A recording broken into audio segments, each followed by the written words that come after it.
All right, good evening, everyone. Let's call this meeting of the Township of Ocean Board of Adjustment to order for August 21st, 2025. Can we have a roll call, please, Nicole? Mr. Ashkenazi? Here. Mr. DeLomo? Here. Ms. Beal? Mr. Chamora? Here. Ms. Lippin? Here. Mr. Pugiali? Mr. Lineski? Mr. Caramanica? Vice Chair DeGennaro? And Chairman Fuller. Here. We stand for the flag. Pledge allegiance to the flag of the United States of America, to the republic for which it stands, one nation, under God, indivisible, with liberty and justice for all. The notice requirements of the Open Public Meeting Law for this meeting have been satisfied. A copy of the notice have been sent to the Asbury Park Press and the Coaster and filed with the Office of the Township Clerk. There is an emergency. I'll get to the cell phone policy in a second. The emergency room exit through the courtroom doors, 2 exits in the rear of the room. There's no smoking. No new cases will be started after 9 p.m. this evening. No new testimony taken after 9:30. In addition, the applicant will be limited to 45 minutes of testimony. All meetings will be video and audio taped and shown on the Township of Ocean's Community Cable Channel, Channel 22 on Verizon Fios, and 1300 on Cablevision. All cell phones must be turned off. If you need to make a phone call, please make your call outside of the meeting room. Carried cases. Sam Gabby, 8 Monmouth Road, Block 5, Lot 35, will be carried to September 18th, 2025 for defective noticing. Notice was published in the newspaper in accordance for the July 17th, 2025 meeting. No notice was not served to property owners. Board will discuss right now if we need to this applicant needs to renotice in the newspaper. So how should we? They noticed for what date? For July. For July. July. For July. Yeah. And we announced it at the July meeting. They were being carried to this meeting, right? Correct. It's just the name. Yeah, I would make them. I personally would. I mean, this is now the second time. Mhm. Is anyone here on that application?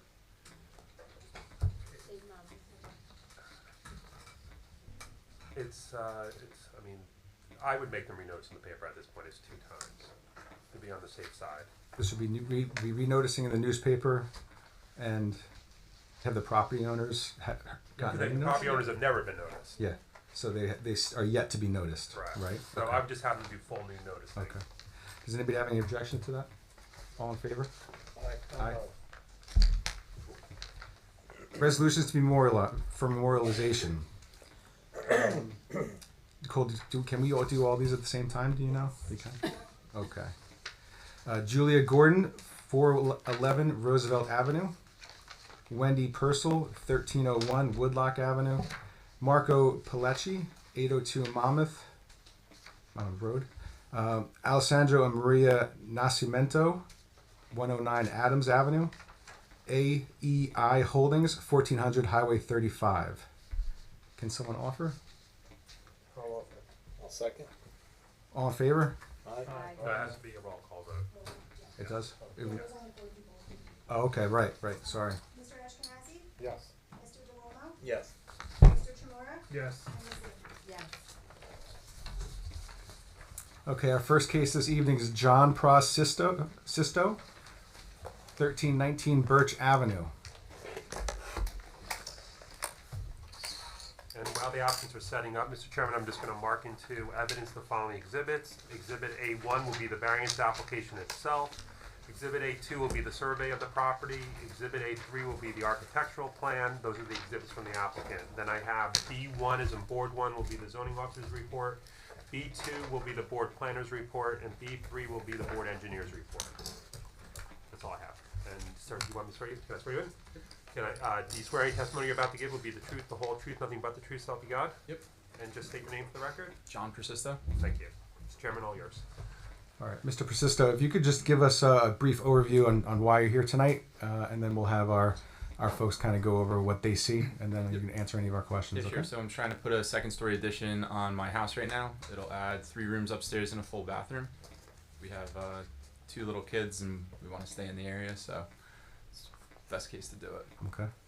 And so you're here for a variance on the minimum front yard setback? Correct. Yeah, Right. 25 feet is the setback, and we're 30 feet is the setback. We want to start at 25 feet.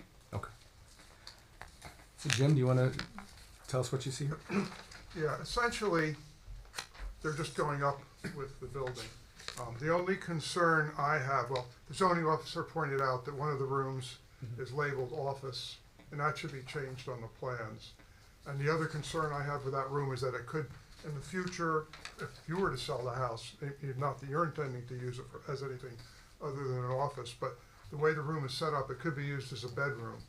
And if it becomes a bedroom, the parking requirement goes up from 2 spaces, which they have, to 3. And normally, and I recommend in my report, that the board give consideration to the driveway being widened and having a third parking space on the site. But the board should also be aware that the topography on the front of the site is very steeply sloping, so it may be difficult to do that.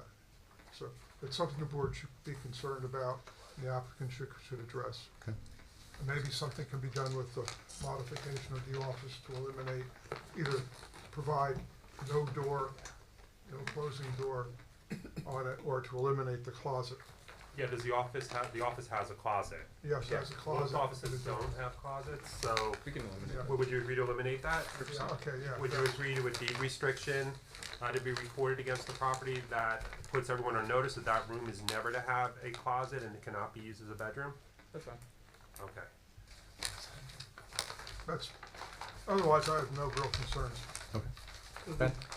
Mark, would that deed restriction not allow someone to come back and change it to a bedroom, provided that they added a parking spot? Someone can, so any deed restriction we ever record here, someone can always come back to this board and ask for relief from the deed restriction, always. And the reason I'm concerned about the parking is that RIS. during the whole master plan process, the police, fire, and the rescue all were concerned about the Wanamassa area, the narrowness of the streets, and the fact that cars are being parked on both sides, which hinders emergency response. Sure. So, Yes. It was said before, this application is just making the building 2 stories from 1 to 2. So there's no other site improvements, so I don't have any engineering concerns. Any questions from the board? One, actually, so you're not allowed to have an office though in the residential area. well, you can have a room in your house that's a den that you use as an office, but not, just shouldn't be labeled on the plans as an office. Right. So in the future, somebody might look at it and think they're allowed to have a It shouldn't be an commercial. office and We it want it to be shouldn't called the a den. bedroom. Yeah, den. We made that change already. Right. It'll be in the final. Yeah. Den or study, It'll be called a den. a den? Okay. There you go, Okay. all good. Just curious, the materials aren't noted on the elevations. Are you intending to remove all of the siding on the existing house and redo the whole thing, or are you No, just just- putting? Just the new part is gonna Just- be. Okay, and that's gonna match the floor below, or? Yeah, is it'll all there- be white. Yeah. Okay.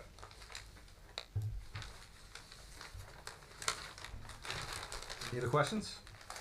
The only, thing that we're looking for is that the only ordinance is for the setback, right? That's why we're here? Yep. No other questions? Any questions from the public? And just so I understand, the setback issue already exists, or that was after Yes. these. That's correct, and it's consistent with the setbacks of the other residences on the street. I don't know the area. The shed, there's also a shed which you have Which to take was note of. existing when he purchased the home. Yeah. So when I moved in, the shed was Yeah. already there. It was on the original survey. So if you want to put something, maybe that if I ever move it, I'll come back, just so I don't have to. So if you can move it, make it conforming location, and you just have to get a permit from the building department, you don't have to come back. But can you move it now? No, I can't move it. It's made out of wood. I would have to deconstruct the whole thing. Yeah. Okay. And what are the variances for the shed? Do we It's have- 0.5 feet, 0.5 foot rear yard setback. yeah. Okay. Okay. Okay, so the variance for the shed, If the shed falls down in the future, you can't build one exactly in the same spot. You have to make it conform, or you come back and okay. Any other questions? Any comments from the public? Can someone make a motion to close the public hearing? I'll make a motion to close. Second. All in favor? Aye. Aye. Any opposed? Can we have a motion for a positive resolution? I'll make a motion for a positive resolution. I'll second. Mr. Ashkenazi? Yeah. Mr. DeLeo? Yes. Mr. Chimera? Yeah. Ms. Levy? Yes. And Chairman Colton? Yes. Thank you very much. Thank you very much.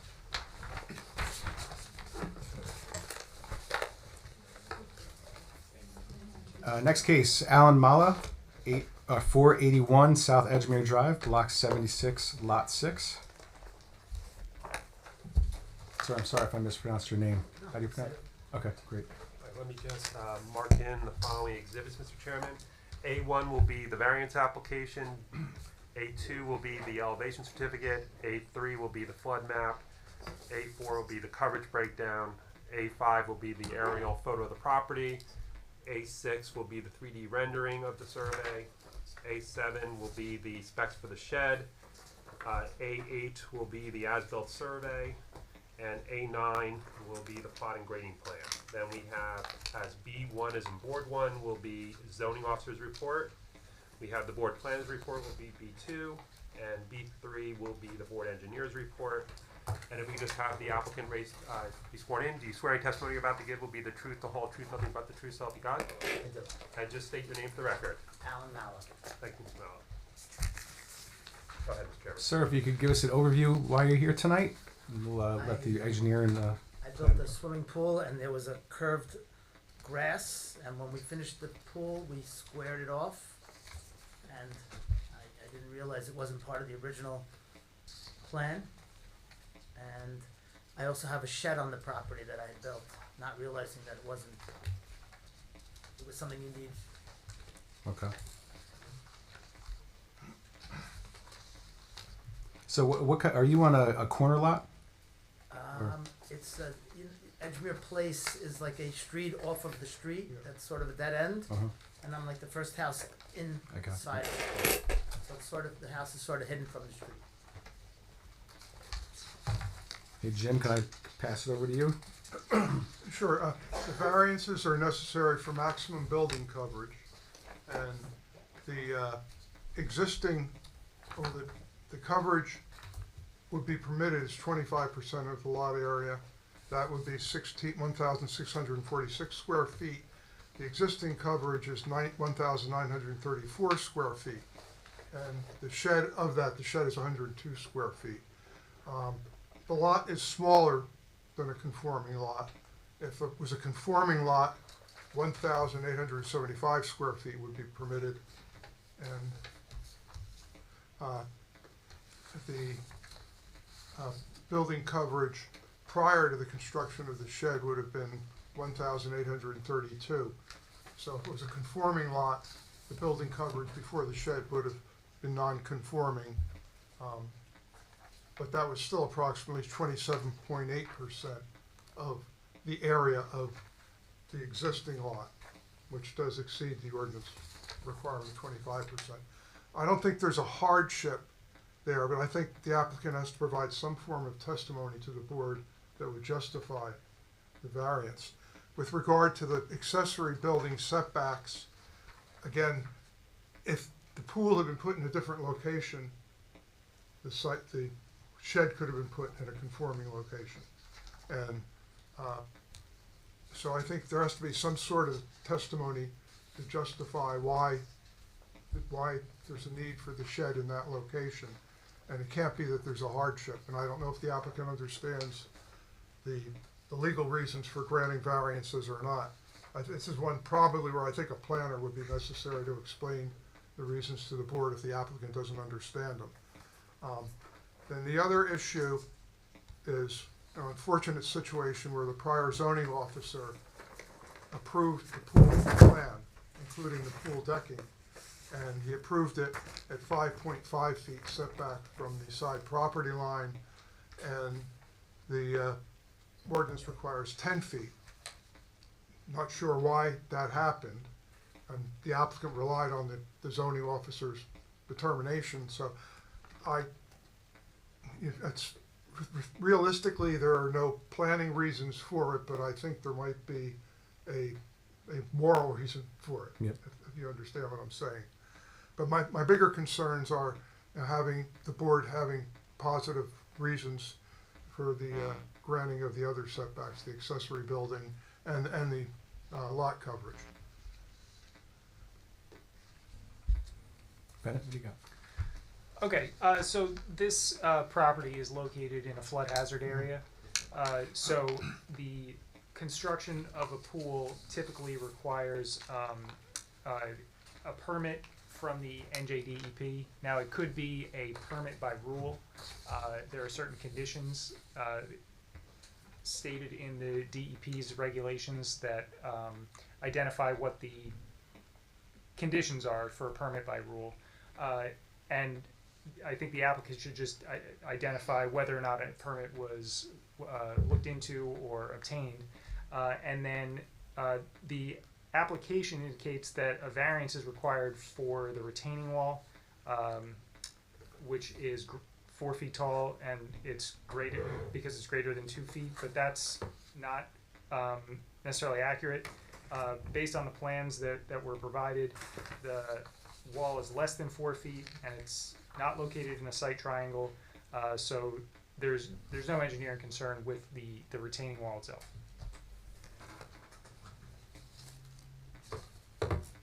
Okay. All right, so I guess let's start with the, as let's go through Jim's notes, the building coverage. Did you hear what Mr. Higgins said? I Did you have any response to? I did. He wants testimony for the reason for the building of the shed For the building, the shed, the size. in the location that it's in. Yeah, there are legal planning reasons that the board can consider. They just can't consider whether I wanted to put the shed there because it was most convenient for me. There has to be reasons which are very technical in nature. The location where I built the shed, half of it covers 4 garbages that were exposed and visible on the property. So it was Or what? 4 Garbage cans? garbage cans. Yep. So, they were smelly and they're sitting right there, right by the right when you drive into the property. Well, why couldn't you move the garbage can? There's not really another location that would be practical. It's, You have no other place on this property to put a garbage can? it would have to be somewhere in that driveway area.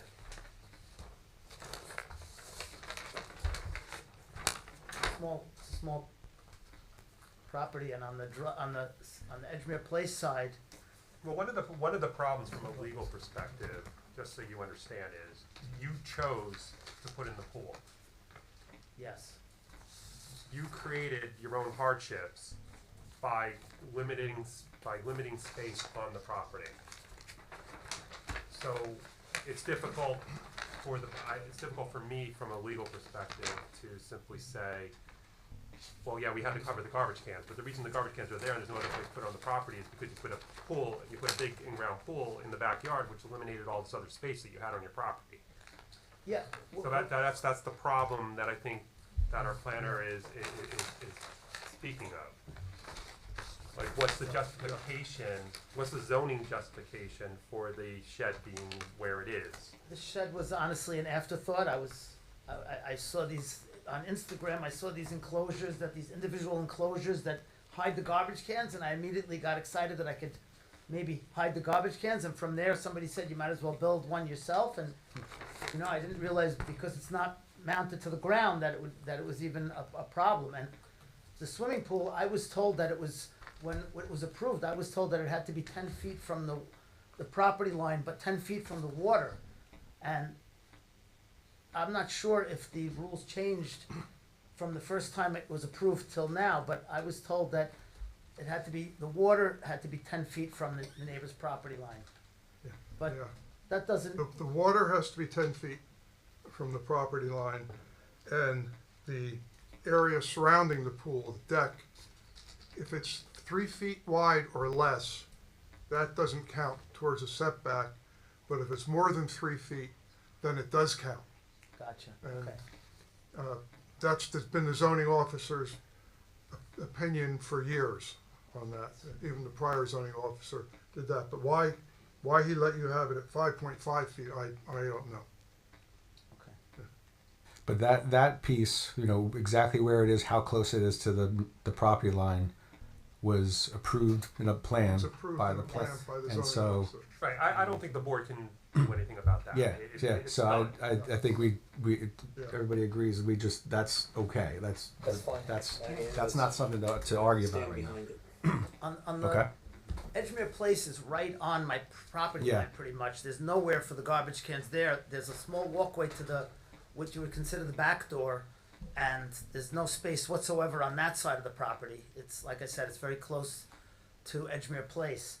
And on the other side of the property, even if I were to put it where the pool is, you're talking about putting it deep inside the property, and there's steps there. It wouldn't really be practical to have to take them out down a series of steps on a regular basis to have the garbage removed. I don't know, I always grew up that way. Yeah. Yeah, we brought our garbage cans out in the morning. But I mean, the Hasn't shed changed. I is don't know. 25 feet long and 4 feet deep. So it's obviously more than just garbage cans. Yes, there's Yeah. 4 garbage cans which take up about 45 or 50% of the section. And then the other section, I put bicycle racks to hold bikes because we have a small garage and there's not really much room for the bikes. How tall is the shed? Do we know? 7 feet.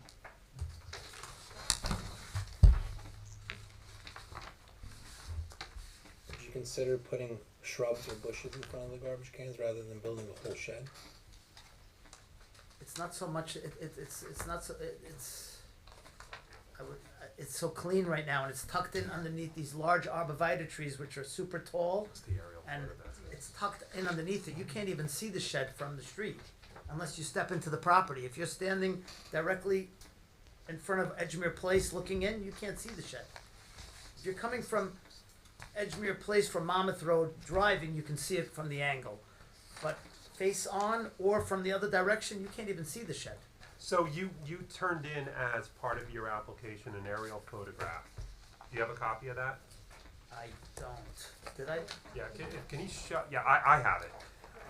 If you can just show us, I don't see the shed on here. Is No, the it's shed not. there or is this pre-shed?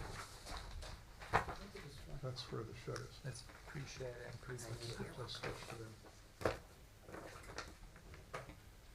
Let me just get my bearings here a second of where's my property, I guess. That's the other thing, I'm not sure which one of these is your property, That's so. the brown roof. Oh, this is me, the brown roof. Believe it or not, it could be there because the trees are covering it, but I'm not sure. I did No, it's I probably- did an it's- overlay. It's probably not here. It's not there. I It's did an not there. overlay and part of the shed would be visible Would be from here. visible, yeah, I think so. Do you have any photographs of the shed? I did, I sent you photographs of the, remember the inside where the bicycles and the garbage cans were? Just give the board some idea what this thing looks like. There is a drawing. You have the drawing, but you don't have the actual. I could look for that email, let me look for it. We have that.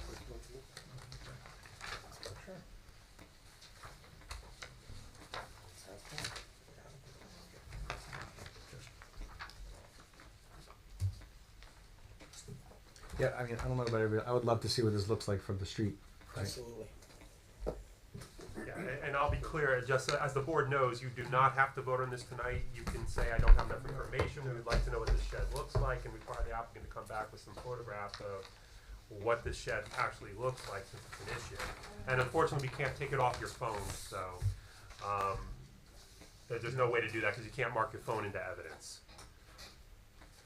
Should the applicant come back with a planner also to help him justify the legal reasons? That's up to the applicant, you can't force him to hire a planner, but he's free to do what he needs to do. And then you have to make your decision based on the information that you have. Would you like to see, I did find the photo. Again, we can't take it off your phone. Okay. Because you'd have to leave your phone here.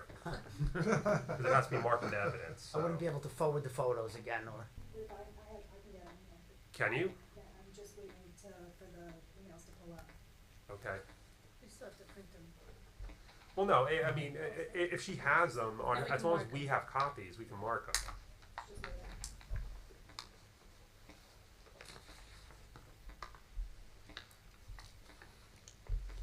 Maybe we could use the computer.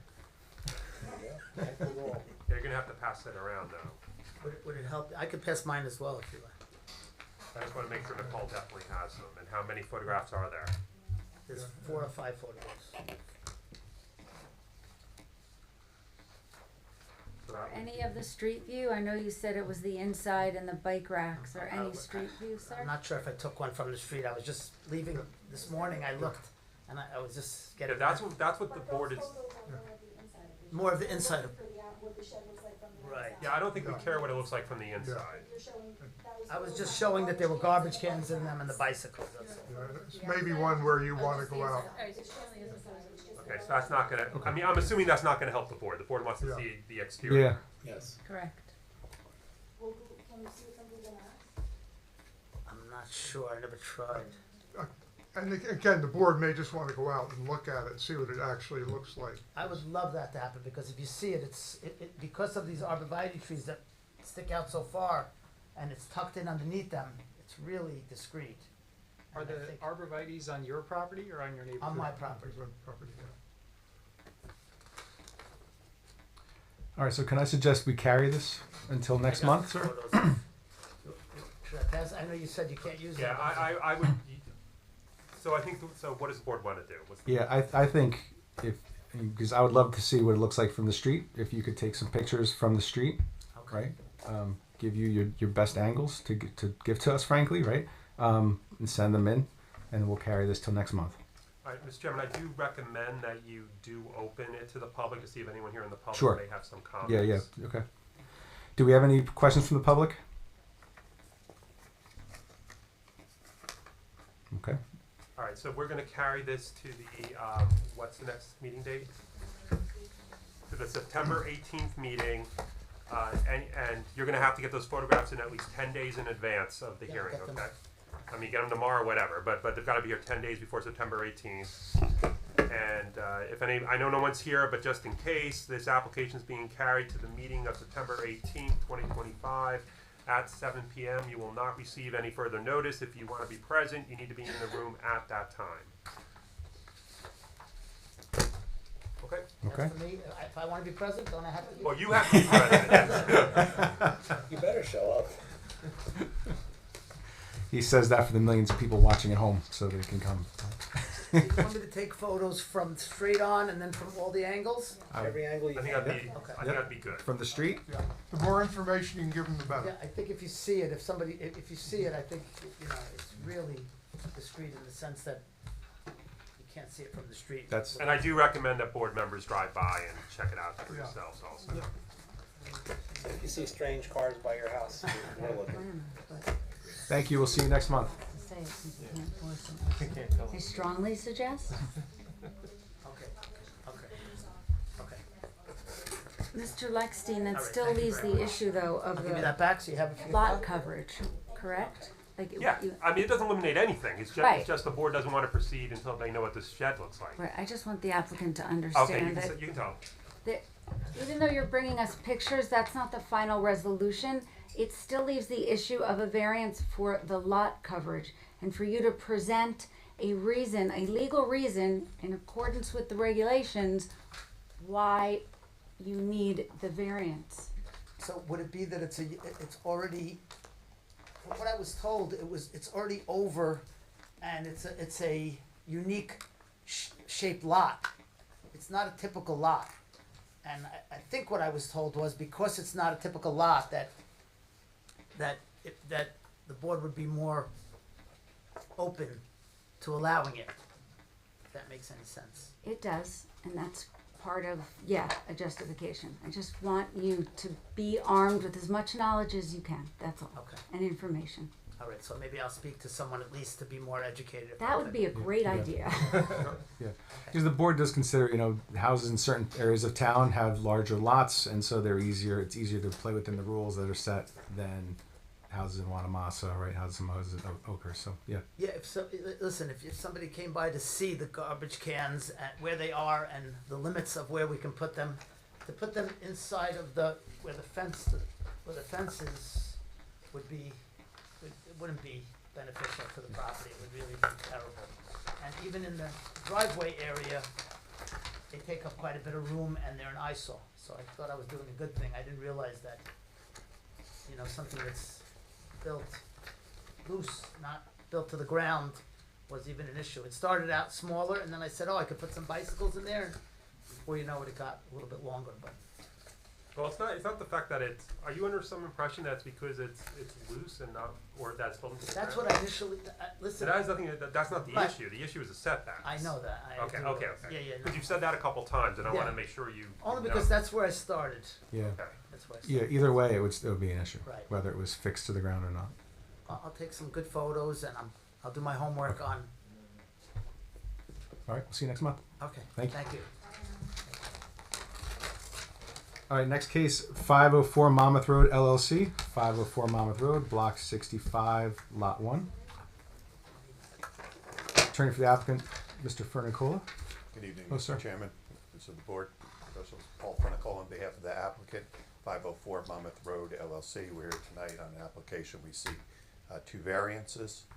I have my planner with me. We also have Mr. Ferlino, our architect. I would have called him first. He's not here right now.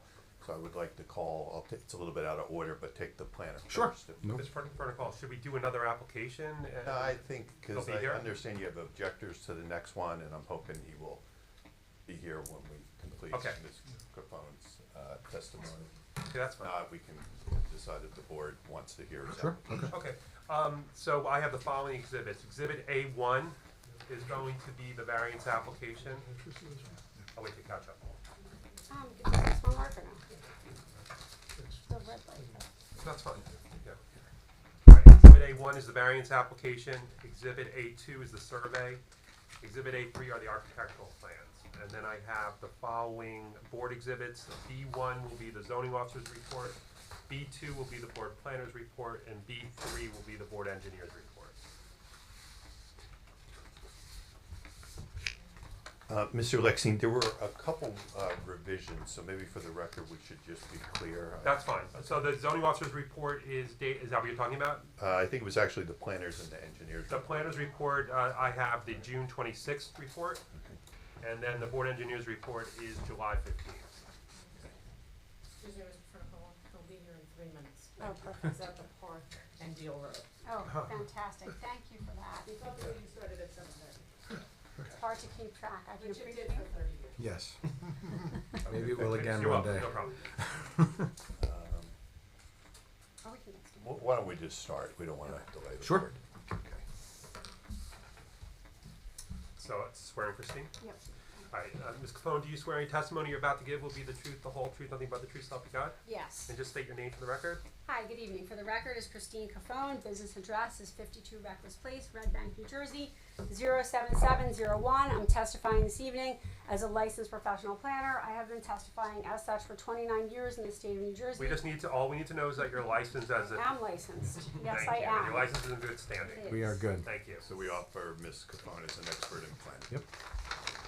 Ms. Capone, are you familiar with the subject property located at 504 Monmouth Road, Block 65, Lot 1? Yes, I am. Can you briefly describe the property and the current improvements located on the property? Yes, I can. The property is an existing undersized lot. It is undersized with both respect to area and frontage in the township's R4 zone.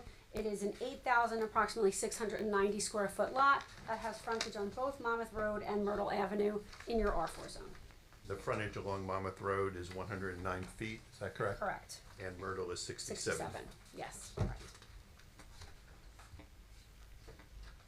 And what is the applicant proposing to construct on the property? The applicant is proposing to construct an addition primarily in the existing footprint of the building.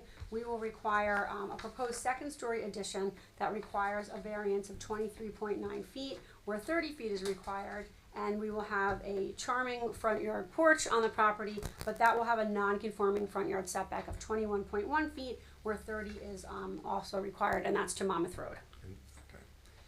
Focusing first on the proposed second floor addition, is that addition being built primarily within or on top of the existing footprint of the dwelling? Yes, it is essentially being built in the one-story section of the existing dwelling on the property. How does the proposed setback of the addition compare to other portions of the existing home? It is in line with other portions of the existing home. And turning your attention to the covered porch, you indicated that the setback is 21.1 feet from Monmouth Road, is that correct? It is correct. And does the township's master plan contain a policy statement regarding covered porches and front yards? It does. You last re-examined your master plan here in 2023, and there was a recommendation in that generally front porches add curb appeal to residences, and to not only add curb appeal, but they allow for usable front porches so people can sit and have an outdoor extension on their property. So yes, there was a specific recommendation to allow for flexibility in your zoning standards to encourage and allow for front yard porches to be within the 30-foot front yard setback. And then, Ms. Cofone, with regard to the property, does it have an existing shed that is not conforming to the setback requirements? It does, and we would propose to eliminate that. And if I just go back to the front porch requirements, the actual recommendation in the master plan is to allow them to project 10 feet into the 30-foot setback. So we would be consistent with what is being recommended in your master plan. But you're removing the non-conforming shed? We are removing a non-conforming Okay, shed. the condition of approval. Are there benefits from eliminating the nonconformity of the existing shed? Yes, we're eliminating an existing nonconformity on the property and reducing any coverage associated with that shed. In your professional opinion, would there be any negative impacts from the grant of the variances? No, I think porches generally improve the curb appeal. There are many porches in this immediate area along Monmouth and Myrtle that have porches, so I think that the home is consistent with the character of the area. One of the purposes of the municipal land use law is criteria I, which talks about promoting a desirable visual environment. As you heard, this is not a tear down. The proposed location of the improvements are with approximately, essentially within the one-story section of the property. So I think the board could look at both the C1 and C2 section of the statute here, with the C1 being lawful existing structures. This is a lawful pre-existing structure, despite the fact that the site is undersized with respect to area and frontage. It's still a lawful pre-existing use. So I think the board can invoke C1, and of course, using the C2 criteria I, advancing a desirable visual environment, and criteria G, which talks about sufficient space for appropriate locations. I think this is an appropriate location for a porch. And I think as far as the negative criteria, the land use laws does not ask you to hold any applicant that there be no detriment, just that there be no substantial detriment, and the benefits have to outweigh the detriments. So here you have an opportunity to implement a goal in your master plan with the grant of the requested reasonable relief in conjunction with this application, and I see no substantial detriment if the board were to move favorably on this application. Thank you. I have no further questions for Ms. Cofone. Any questions from the board? I just have one question. Compared to, I know you said the other homes in the area have porches that's consistent. In your opinion, how far this one will stick out? Is that consistent with the others, or the others set back a little? So I think some are maybe set back further, but I think this is consistent with the recommendation in your master plan. Right. Your master plan recommended 10 feet into the encroachment, so we're about 9 feet into the front yard setback at 21.9, almost 8. So And Lisa, the house doesn't sit parallel to Monmouth Road, it's at an angle to Monmouth Road. And the northern corner of the house is only 15 feet from the front setback. So the porch is set way back beyond the minimum setback of the house itself. That's helpful. Thank you. Thank you. You're welcome. Any other questions? Any questions from the public? Thank you. Thank you. At At this time, we call the architect, Mr. Anthony Ercolino. I will point out that we have the two shortest memos from our experts ever. So I'll try to keep my Okay. graph So why equally. don't we do this? Is there any, rather than go through it, because we have the plans, is there anything specific that the board needs to hear from the architect as to what's being proposed here? Because this is a pretty clear-cut application. yeah, I would like to ask Jim and Bennett if they have anything they'd like to hear. Yeah, I don't have any concerns with the application at all. Yeah. I think it's fine. I have one question. I Spoiled noted, Bennett. well, it's in my report. You have it. Yeah. Yeah. So just a clarification on the room that's labeled the maid's room on the plans. If that is to be a bedroom, it would trigger 3 off-street parking spaces to be required. That would be the 5th bedroom. Right now, the lot can accommodate 2. All right, so let me swear in Mr. Ercolino if he's going to answer that. Sir, do you swear in testimony you're going to give this evening will be the truth, the whole truth, nothing but the truth, something you got? Yes. And just state your name for the record. Anthony Arcolino, And you are a licensed architect and your license is in good standing, correct? Thank you. We offer him as an expert in architecture. Mr. Ercolino, you heard the question. Did you submit about 2 weeks ago revised plans addressing the issue of what was formerly Yes. labeled as a maid's room? now it's labeled as the, Yeah, no so, closet in, I don't know if you heard him. He said it's now in the revised plans. It's now labeled as a. Did as you a say there was study. no closet? there's no closet. What's the date of the revised plan? It was at 7:30, What? July 30th. They were dropped off. And we Mr. Ercolino's office had delivered on it prior to 10 days. Okay, so These plans. additional copies that I needed? Right, but did you, so remember? Yeah, because I think you wanted 11 copies. Yeah, but the revision was supposed to be done as part of resolution compliance, not revised 10 days prior. I thought it was either or, and that's why I made sure to get it in prior to the 10 Well, we days. needed it for the board packets anyway, so we didn't get those revised plans, so we didn't put them in the board packets, because this was supposed to be the additional plans for the board packets. Okay, well, we can address it then. So can I just ask, what date does the board have on their plans? July 30th. Some of them have the old one and some have the new, because I have 5 Oh, yeah. too. Mine's 5 too. Yeah, mine's 5 too. The original Yeah, the drawings were submitted on 5/2. Here is a revised, so the front page, A1 was Oh. revised. Yeah, no. 13, A2 was revised 7/30. I do have my second page is 7:30 and it shows a study. Okay, I mean, either way, it's not gonna, it's So you nothing had an that opportunity hurts to you. review the engineer's review letter.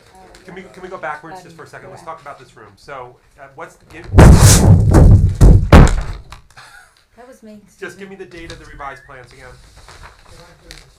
July 30th. Okay, so your revised plans dated that RX Sheet A2 only. sheet A2 only. So that's the sheet. Alright, yeah. Alright, sheet A2 of exhibit A3. And was that prepared in response to your review of the engineer's letter? It's revised July 30th, 2025, but we don't necessarily have it, so it's gonna be, I understand you submitted it, but not everybody has it. You can treat it as Yes. basically resolution compliance. Understood. So you rephrase the maid's room as being what now? What do you call it? A study. And it does not have a closet. Correct. And would you agree, would the applicant agree to a deed restriction limiting that room to a study without a closet and it can never be a bedroom? Yes. Bennett, does that satisfy you? Yeah, that's fine.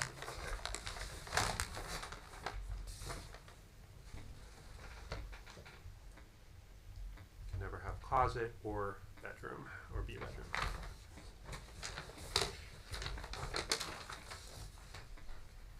Anything else, board? Is there any other testimony you'd like No, I to don't have any enter? testimony, We can Mr. Chairman. just make sure we don't have questions. Just a question for Mr. Ercolino. Can you describe, it looks to me like there already is a 2-story portion of the home. And Yes, the it's other a half of it split is, level. okay, so the other half is coming up a little bit higher than that 2-story. Yes, because it's the mid-level currently, So there's the lower level, the mid-level, and then the upper level, and now this is the second level over top of the mid-level. Got it, okay. Thank you. Any other questions? Any questions from the public?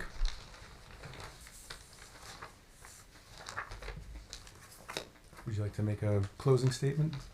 Yes, based on the testimony of both the architect and the planner, we believe we satisfied the criteria for the issuance of the variance. We've made the revision, the testimony confirms the change made based on the recommendation of your engineer. We've also agreed to your attorney's suggestion of the filing or the recording of the deed restriction with regard to the study, that it won't be based on a bedroom. Based upon that, we request that the board grant the application and grant the two variances for the second floor addition and the covered porch.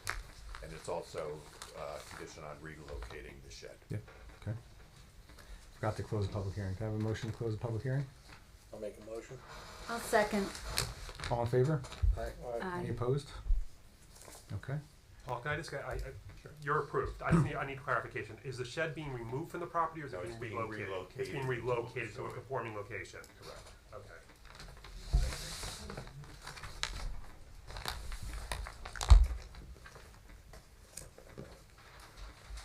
Someone like to make a motion for a positive resolution? I'll make a motion. I'll second. Mr. Ashkenazi? Yes. Mr. DeLumo? Yes. Mr. Chimara? Yes. Ms. Littman? Yes. Chairman Foley? Yes. Thank you very Have a much. great night. Good. Thank you, Paul.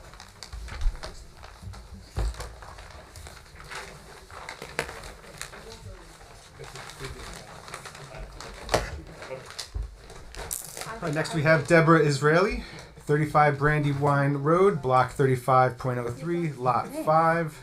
I really like that. Attorney for the applicant, Jennifer Krimko. Hello. Good evening, Mr. Chair. Good evening. You don't talk, Ready? Aye. Good evening, Jennifer Krimkoff, law firm of, Mr. DeGenero. Is he not here this whole time? Someone was sitting in front of me, I couldn't see. She is not here. I didn't realize there were only 5.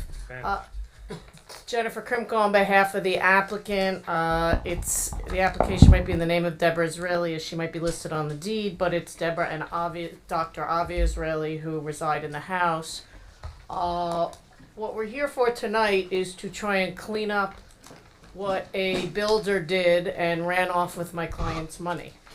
I don't, as you know, I appear here regularly. You don't typically see me put my client up. But in this particular instance, there are some circumstances that I think are not legal reasons, but I think the board needs to understand as to how we got here today and why we're here to now fix what has been basically done to my clients. So before we get into the legal aspect of it, I'd like to go through some questions and answers with Dr. Israeli. All right, and I'm Please just going to mark the mark in packet. the file. Wait. Ready. Marking the following exhibits. Exhibit A1 will be the variance application itself. Exhibit A2 is the survey. Exhibit A3 is the demolition, grading, and retaining wall plan. Those are the only exhibits I have from the applicant. And then I have the following board exhibits. B1 will be the zoning officer's report. B2 will be the board planner's report. And B3 will be the board engineer's report. And Ms. Grimko, I apologize that if you had something you wanted to add to your own exhibit. No, I will, and I have a lot of exhibits, and I'm not going to submit them all at once, because I'm only gonna use them if I need them, depending on, where the hearing goes. So what I would like to do, just to start, is just move in, one exhibit, and these are photos that were provided to me by the Israelis, and I'm gonna walk Dr. Israeli through them. They consist of 12 pages. So that will be A4. I do have extra copies. And I assume they're photos of the house. That's an aerial Photos of the photo, property. photos of the house, yeah, and the property. I asked Ms. Littman to definitely take some to give to the neighbors. So if I could have Dr. Israeli sworn. Yes. Sir, do you swear or affirm that you're that the testimony you're about to give will be the truth, the whole truth, nothing but the truth? I do. Thank you. And just state your name for the record. Avi Israeli, And is that AVI? AVI. Thank you. Dr. Israeli, your wife and you own and reside at the property known as 35 Brandywine, correct? Correct. Okay. And how long ago did you purchase the house? I think we purchased it in October of 2020. Okay. And the house and the neighborhood are generally very hilly, Yes. let's say. So there's not a lot of flat land. The roads go up and down, and there's retaining walls all throughout the neighborhood, which we'll get into later. Is that correct? Correct. So you hired a contractor, as I understand it, to do some work at the house. Who did you hire, first of all? Unfortunately, Mike Gohar. Okay. And you contracted him for what purpose? To do some interior renovations and to prepare and do an outside renovation as well? Yes. Yes. Originally, it was for a basement renovation, which then led to a master bathroom renovation, which eventually led to him taking over the backyard renovation and the pool project. He somehow manipulated the first pool builder to basically walk away from the job so that he can take over. I mean, he's Okay, let's Okay. stay. We talked about just answer my questions. Yes. All right. So, as it relates to Mr. Gohar and your contract, it's my understanding that there were issues with his workmanship in the house. Your basement flooded, and you had to have a lot of the work redone. Is that correct? That is correct. Okay. And as it relates to the outside of the house, you worked with him to create a fully conforming plan that you submitted for building permits, and you left it with him to pursue the permits and build according to the plan. That is correct. Okay, and at some point you realized that he wasn't building according to the plan because the hot tub or the spa wasn't where you asked him to put it. Correct. So how did you come to notice that? Well, I mean, originally the hot tub was supposed to be at the front of the pool, Closer to the house. closer to the house, and then when the I Excavator. guess the excavators came in and they dug it up, I'm like, okay, I guess the pool here and the hot tub is there, and I have no say, and who am I to say that's it? Pour back the dirt and Right. start re-excavating. All right, so again, you entrusted him as a licensed contractor to go get permits, do what you had to do. Right. Okay, and as part of that also, you originally submitted a zoning permit for a cabana that was larger than was permitted, and then you got a zoning permit for a 10 by 15 cabana. Yes. Okay, and you assumed that's what was being constructed. Yes. Okay, and as it relates to the grading in the backyard, you had talked about wanting a flatter yard, and it's my understanding that you looked into it with them and you found out that the walls would require variance relief? That's what he said. Yes. Okay, so what did he suggest you do? So he basically gave a long story saying that it would end up taking about 3 years to possibly get approved for a variance from the town. I guess it was the time when right after COVID, and we were both strung along for such a long period of time that it was either we get the pool built now, get the CO now, or wait X amount of years to get the job done. So he said he could do it without needing a variance. Correct, and he said you can do it with what do you call them? Landscaping walls. Right, so staggering the walls. Correct. Instead of doing the traditional variance required walls, which I'm assuming anything higher than 2 feet. Not exactly, but in any event. Right. So he decided to put 2 feet walls and then stagger it with another 2 foot wall, and said that was just considered landscaping and not considered variance needed. And you assumed that he got permits for it like he was supposed to get for all of the other work. Of course. And when all of this was said and done, was everything installed according to how it was supposed to be with good workmanship? Depends. I mean, the paver stones had to be all redone. Okay. It was a major disaster. He used the wrong gravel, the wrong cement, the wrong sand. He didn't even use drains. So whenever it rained, my basement kept flooding over and over and over again. And the water kept rushing right through the hopper windows every single time it rained. So thank God, Tom, who was the hardscaper and pool builder, was kind enough to go ahead and redo all of the paver stones for me. And as a result, you are in litigation. So Mr. Gohar no longer works for you. Absolutely not. And you're represented by Dave Krenkel, and you're in active litigation against the builder for all the losses that you suffered as a result. Yes. Did you know that you needed variance relief during the time that the building was going on? when you say variance relief? Did you know you were not compliant? No. Okay, so at some point you submitted an as-built survey to get your CO? Well, the problem was I kept bugging him, when are we gonna get the CO? When are we gonna finally get our fence? When are we gonna get, finalized? When is the cabana gonna be done? And all he kept doing was stringing us along. He would disappear, and he would ask for more money, and then he would disappear again. And all along, I just thought it was he needed more money so that he can bring the inspectors in to go ahead and get the CO. And then at the end, I assumed that it was because he didn't complete the fence. So what did I have to do? I already paid for this guy, I'm going to say north of $1 million, between not just my house, but he was also supposed to construct In any event. a business for me. But in any event, I had to loan him $10,000 on top of... Avi, let's stay on track. This Okay. isn't the judge considering the wrongs that Well- were done to you. But they're not, so let's go back on track. Yes. So once the fence was in, you submitted a final as-built for purposes of getting your CO. Right. And at that point, Kate Maloney pointed out that you needed a bunch of variances as Which a I- result of the work. Which I had no idea. Okay. So Dave Krenkel told you to call me. I got involved, and Yes. here we are. Yes. Okay. Before I introduce Dave, I want to go over this with you just to orient the board as to what they're looking at. So I have these are the photos you sent me, correct? Yes. Okay, and I have the first on page 1. That's an aerial you took with a drone. Yes. Okay, and it shows the pool, and it shows the spa in the location that you indicated, and then this is just a decorative rock area here with a waterfall right next to that. Yes. Okay, and then if the board's looking at it, to the left of that is the cabana. Yes. Now the cabana, and I'll have Dave, our project manager, talk to it. The cabana has a large roof, but is the entire thing an enclosed building, or is only a small portion of it? What do you mean by the... Meaning has 4 walls. No, there's only one wall. Right. Well, there's one There's a small. back wall. Right. Well, there's one small area that's enclosed, and the rest is really just a covered kitchen. Right, it's open, yes. Okay. And just going through. So that's the first photo, and then it shows the staggered walls and the solid fence that you have on top. Immediately to the back of the cabana, and I don't have the plan open, so I don't know if that's north, south, east, or west, but the neighbor, I believe, is at 15 Duffield, where the cabana is adjacent to the corner. Has a significant landscaped area there, correct?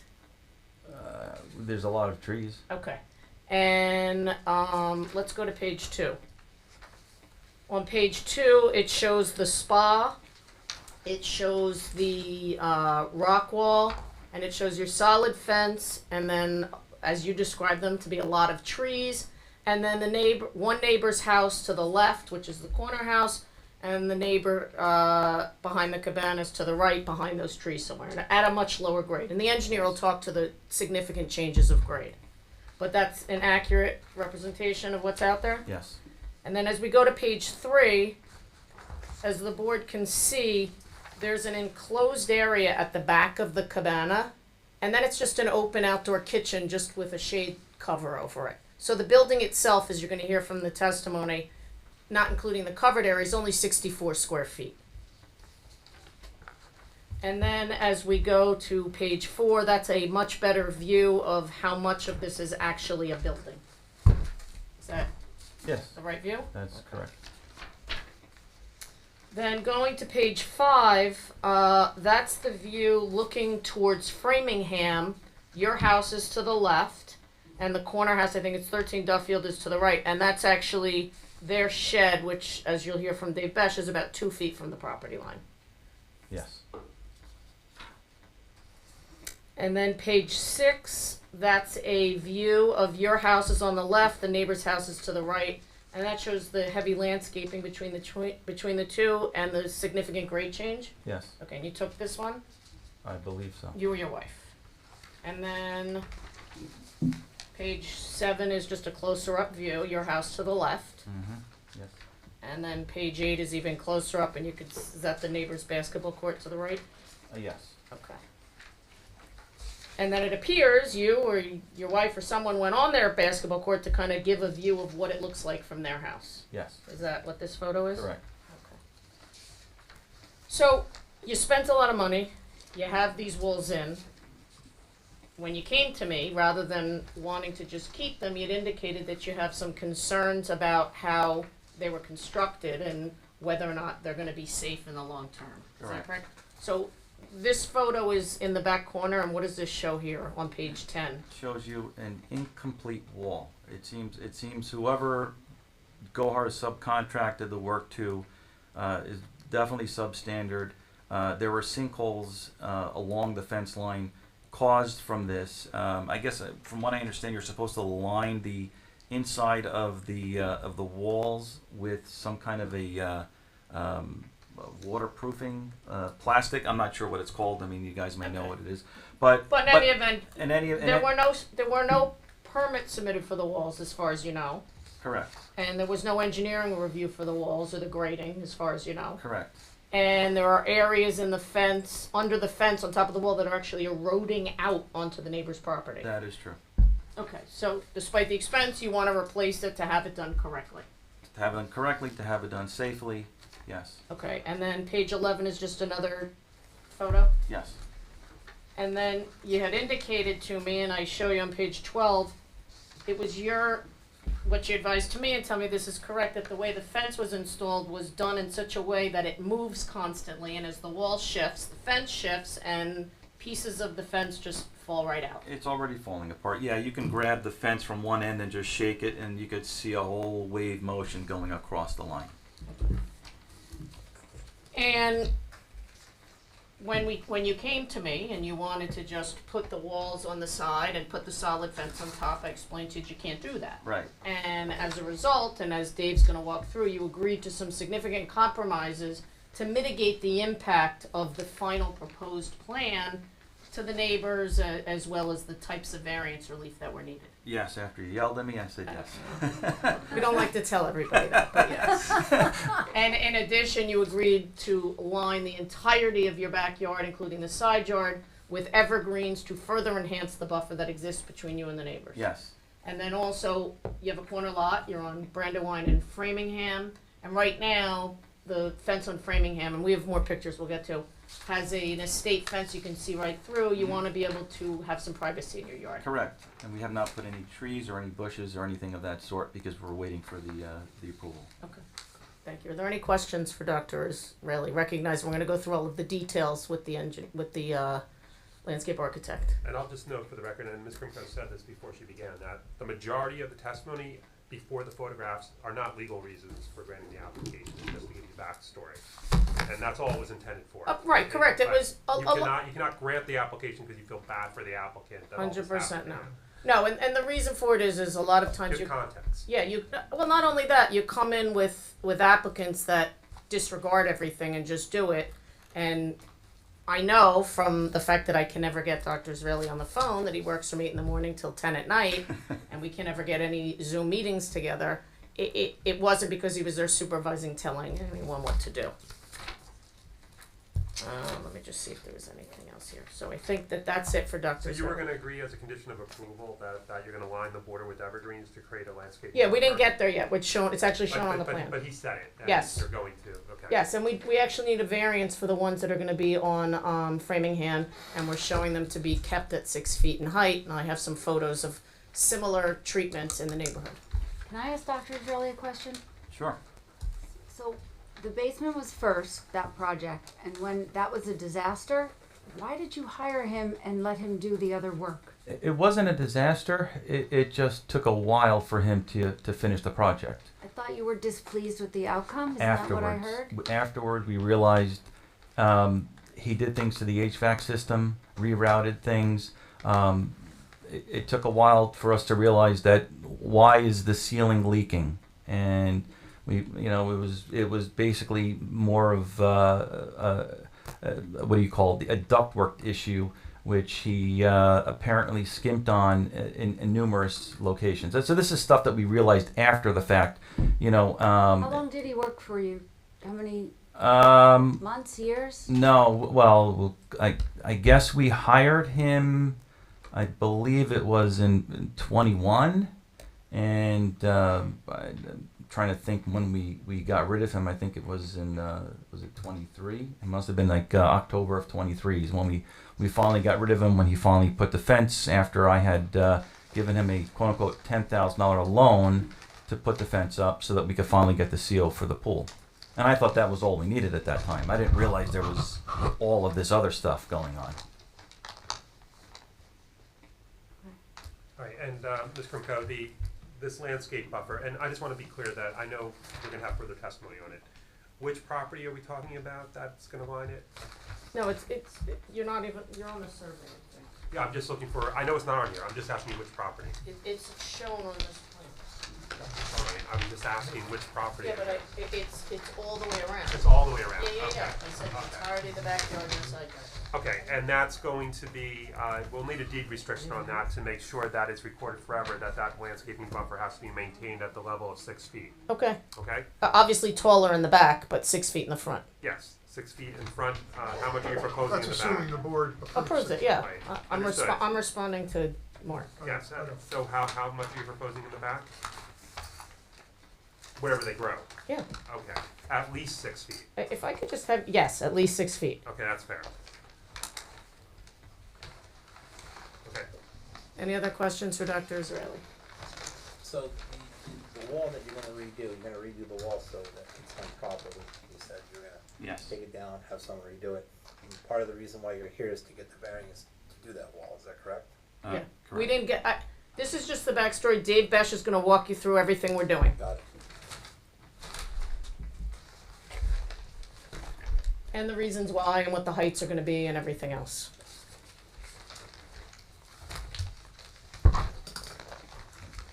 Sir, just one question for me. In your discussions so far, have you defined all the different things that you'd have to do to be able to make this be compliant and not need variances? Do not need variances? Yeah, the short answer is yes, and I can offer that. He'd have to rip out all the walls that were put in. He would have to re-slope it and bring the grade back down. I don't know if that's even possible based on where they set the pool. So they would have to rip out the pool. The cabana, and they would have to rip out the spa, rip out the rock wall. The cabana, as you're gonna, Spa itself is too close? yes. Okay. That's what, we didn't get there yet. Again, I wanna go through, I wanna What go. happens when you open the can of worms, right? I'm gonna go through every single variance, every issue, what we need, why we need it, and what the justifications are for it. I wanted you to understand how we got here, that it wasn't as if we just, said, well, we're gonna build whatever we want. and of course, Mr. Chairman, whether it be difficult or expensive for them to bring everything into conformance has nothing to do with whether you Right. get the variance or Yep. not. As far as I'm concerned, that this board, as you always do, when someone builds something without variance relief, you have to treat it as if it doesn't exist. Correct, which is why I have all the other evidence with regard to the neighborhood and what's existing and the topography and everything else. But that wouldn't be appropriate to put in through Dr. Israeli. Any other questions right now? Now, do we have any questions from the public? Okay. These are questions, they're not, and if there are questions, so what you might hear is, that's really a question for our engineer, or our architect rather. And if that's the case, that's an appropriate response, okay? Okay. Alright, so what we're gonna do is we're gonna put you up, you're gonna stand up, you're going to take the Microphone microphone, right over there. and I'm gonna swear you in. Do you swear or affirm any testimony you're about to give will be the truth, the whole truth, nothing but the truth? Yes. Alright, and just state your name for the record. Bill Mayo, 15 Duffield Drive. Bill, M-A-Y. M-A-Y-O. And your address again, I'm sorry? 15 Duffield Drive, 1-5. The Field Drive. So we were... And I just want to, your family here, or whoever they are, you can't offer testimony, so just don't say anything, okay? Thank you. Go ahead. Okay. So my first question was, were the plans submitted to the town for installation of the pool, the wall, retaining wall, everything approved at the time when it was done? Was all that approved at the time when everything was done? So that's what we just went through. That's why I brought Avi up here. The pool and the cabana and the grading was approved. The contractor then took it upon himself to change everything around without getting permits. pretty much what happened. Yeah, Mr. Mayo, that's what the testimony was. They went through all that. So I'm clear. So we're now, So now the town got plans, approved the plans. It was built, did not match the plans that Correct, the plan got, which is that why the we're town here. got. So what we're seeking here tonight, first the variance is related to it, and then we would retroactively go back and get whatever building permits are necessary to ensure that the walls are safely installed. The drain, as you're gonna hear from Dave Besh, there's drainage proposed to ensure that there's no runoff to the neighbors. So all of this would be done, if the board approves it. Okay, my next question would be, did the plan include a third-party study of the engineering standards? I have a retaining wall in the back of my property. It runs about 10 feet high. So if you look at those pictures, and if you look at, Yours aren't on there yet, but I will Yeah. be moving yours in. Yeah, I but- have a photo of yours from Duffield. yeah, if you just look at page 4, you could see that when that structure was built, I believe the variance is 10 feet. It was 8.7 feet. And also the other part of this application, which I just like to clarify, it says 8.7, but the application looks like it's 3.5 feet. So, again, these are questions now just for I this don't need to witness. get, I'm stating questions, so if it's again, I'm just asking questions. So that's for the, For the architect. for Nelson Engineering. Okay. But is that in fact correct that it is 3.5 feet? That's for Nelson Engineering. For Nelson, okay, great. The other thing, and I guess maybe you'll address this too, what's the plan to mitigate the runoff? That's also for Nelson Engineering. Okay. So it's Mr. tough. Mayo, It has if to we be could about just, if we what- could just stick to questions from this from the testimony that you just heard. Okay. Because you're asking very technical questions now, which has already been stated that this witness is not familiar with that information. Okay.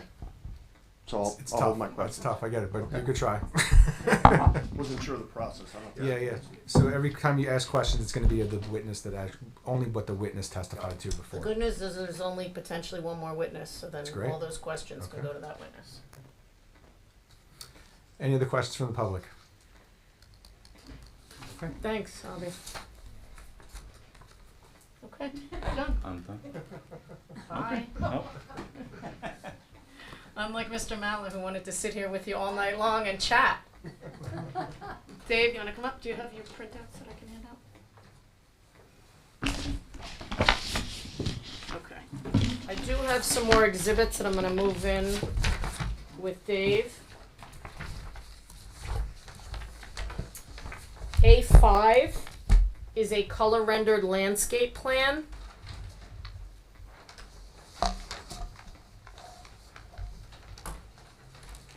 Just bear with me.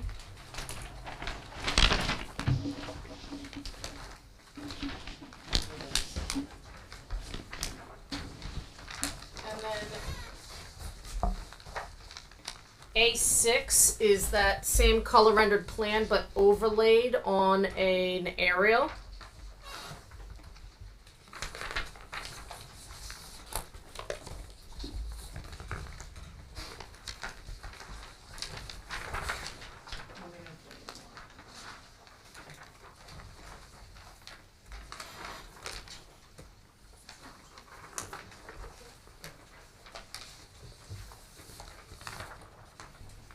And then lastly, A7, I had Dave prepare in response to questions from Jim with regard to how we got our numbers. As this board knows, historically, if a fence or a wall is within 10 feet of another fence and a wall, it's considered combined together. So I have an exhibit called Combined Wall and Fence Height Study that corresponds with the numbers in our notice. And I'll have Dave go through all of that, obviously.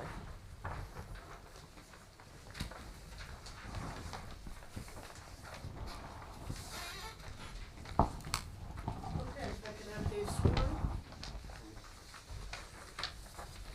Yes, sir, do you swear any testimony you're about to give is the truth, the whole truth, nothing but the truth, so help you God? I do.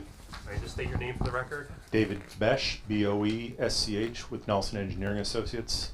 And you're a licensed, certified landscape Li- architect? Licensed landscape architect, licensed in good standing. Okay, and you're the vice president of Nelson Engineering, and you oversaw the preparation of this plan, you're the project manager? That is correct. Okay, we'd submit him in that capacity. Thank you.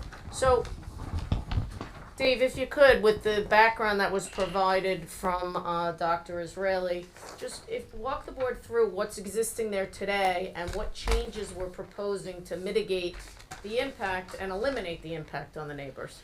Okay, when we were retained by the applicant, we were first asked to update the survey of the property to show exactly what we were starting with, what was done, and where what was done deviated from the municipal ordinances.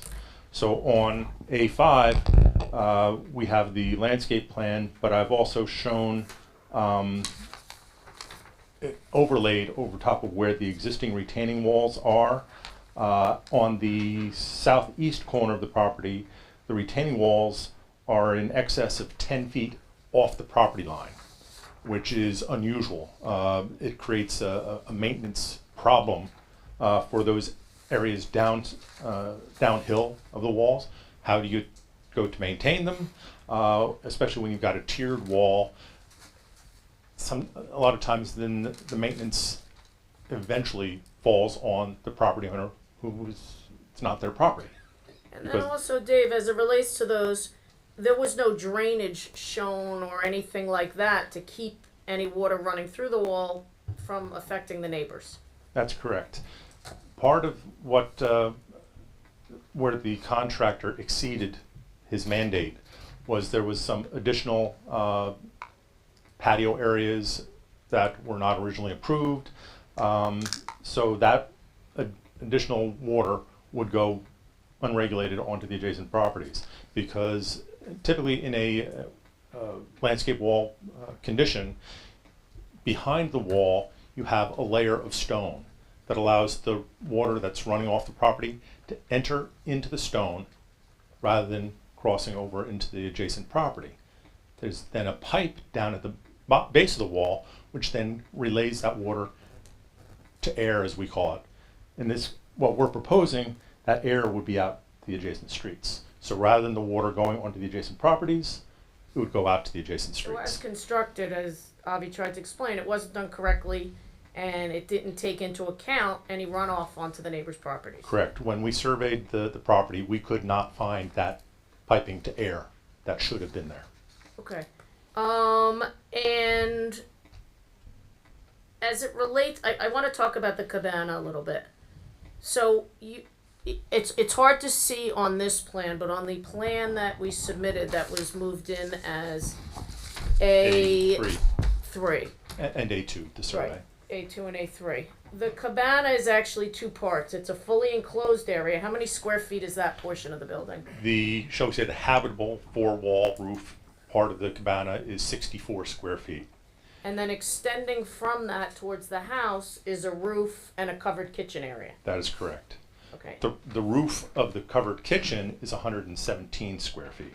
Okay. So let's put it, so if it was just a 64 square foot cabana, it could be at this location. Correct. What's the setback now? It is at 5.5 feet off the rear or eastern property line, where for an accessory structure less than 150 square feet, you're allowed to be 5 feet off a side or rear property line. Okay, so the portion facing the neighbors, the enclosed portion, the only portion that would impact them as it relates to the setback, that's only 64 square feet.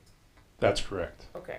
And the only thing that's triggering the variance is the excess roof that's going towards the house. That's correct. So if need be, and to follow Mr. Fuller to go bring it into compliance, if 31 square feet was cut off of that roof, which would only impact the Israelis because the neighbors wouldn't know if the roof's there or not, but if 31 feet were cut off, we'd be at 150 square feet and we'd be fully compliant with that. That's correct.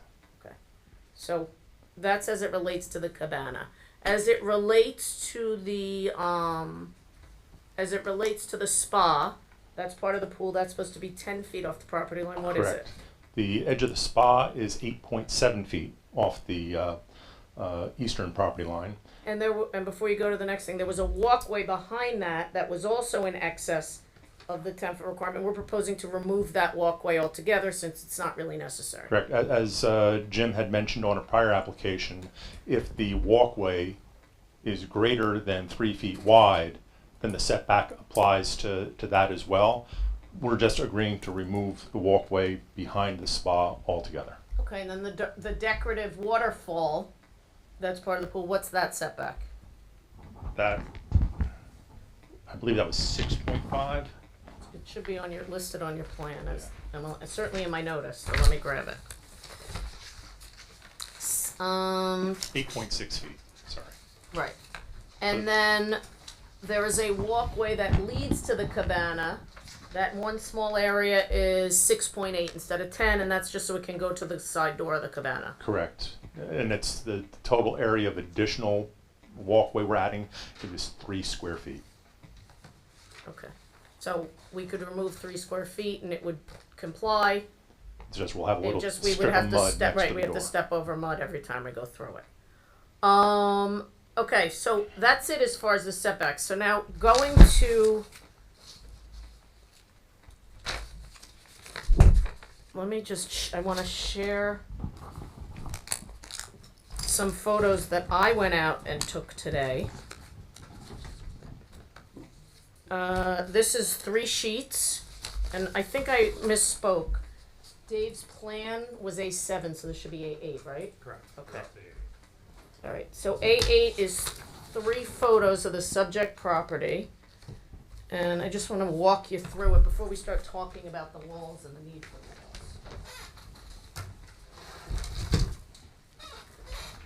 walls. So, Dave, you've obviously been to the property. Yes, I have. Okay, and currently existing at the property is shown on the first sheet of A8. That's the waterfall, and that's the spa. Behind it is a solid 6-foot fence. That's correct. And then behind that is a trees and a significant drop off to the property below. That is correct. Okay, Mr. Mayo had indicated he has a 10-foot wall. You can confirm that since your office actually did the plan for the prior owner. Back in 2002, we were actually the site engineers for 15 Duffield under the prior owner. Okay. And so it drops off significantly, so as it relates to where our property is, and I have more photos that we'll get to, that really goes to the driveway for the Mayos, which behind it is a 10-foot wall with landscaping, correct? That's correct. So from our property, it's not really visible, and from their property, particularly with the 6-foot fence, they wouldn't know if our spa was 8.7 feet or 10 feet. Correct. Okay. On the second sheet, it shows, I think, a better view of the enclosed portion of the cabana.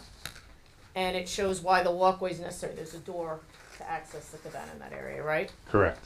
Okay, and again, our property line is not coincident with that fence. Our property line extends a little bit past the fence. That is also correct. Okay, and as we look at your survey and your plan, approximately how many feet off the property line is our fence?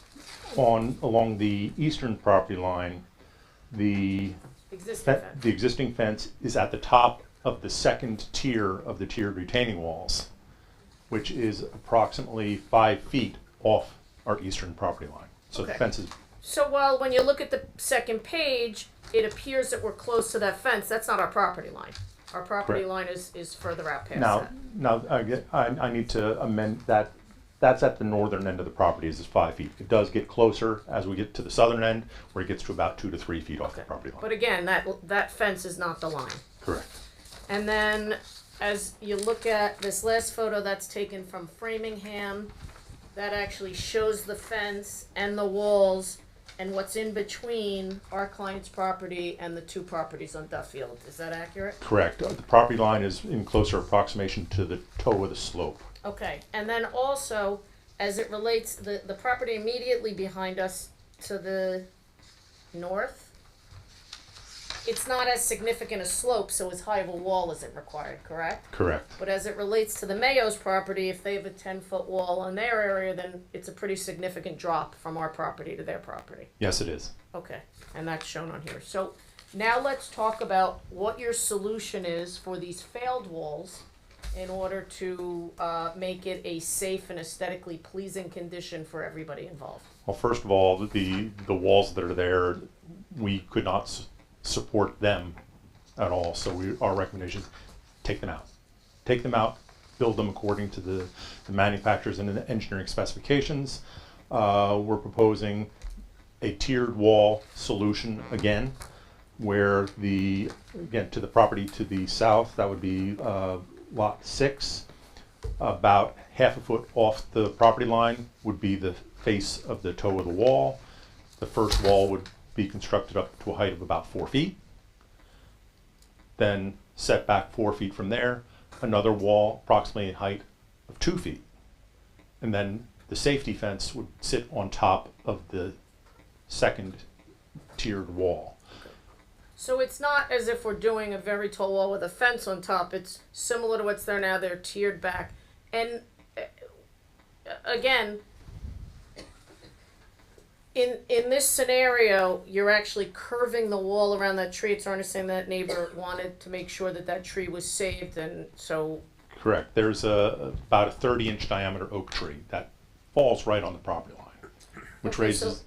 And then as we go along the back, there's areas where there's just a single wall, correct? Correct. There's across the back of 15 Duffield, our property line across the back of 15 Duffield, it is only a single wall. It's not a tiered wall. And then across the side of, I guess would be the back. Before we get there, so as it relates to the Mayo's property, our fence wall height conforms. As I'm looking at your combined wall and fence height, it indicates that we have 3 feet and then a 6 foot combined and then 4.7 combined as it goes across the back. So as it relates to the Mayo's property, the fence wall height complies? That's correct. Okay, and then as it goes towards Framingham to make up the differential where that stepped wall was, we have a fence wall height that maxes out at 8 feet at the corner and then slopes down. 8 feet at the corner? I'm sorry, the corner of their two properties. Yes, that's correct. I apologize. And in each of those scenarios, the wall ranges from top of wall, bottom of wall, 4 or 5 feet or so. Correct. And then we have the 4 foot fence on top, so it's the combination of the two. Correct. That would be for the single wall solution adjacent to lot 4. Okay. And while the clients would prefer the solid fence, having a solid fence sitting on top of a wall certainly has more impact to the neighbors, so we suggested that we do an estate fence similar to what's on Framingham, which is a black aluminum fence that you can see through. That was a point of heated discussion between us and the applicant. One of their concerns was providing privacy. So in an effort to provide privacy and to make it aesthetically pleasing as opposed to having the neighbors look at a solid plastic wall, we're proposing a row of what kind of trees?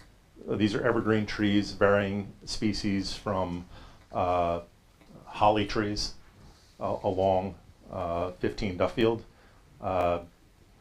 eastern red cedars along lot 6 and along part of lot 4, and Leyland cypresses in the narrowest section across the back of the pool and spa. So even though the neighbors don't necessarily see our property, in the event they decide to take their own trees out, they will still have the pleasure of looking at trees as opposed to a solid fence. That's correct.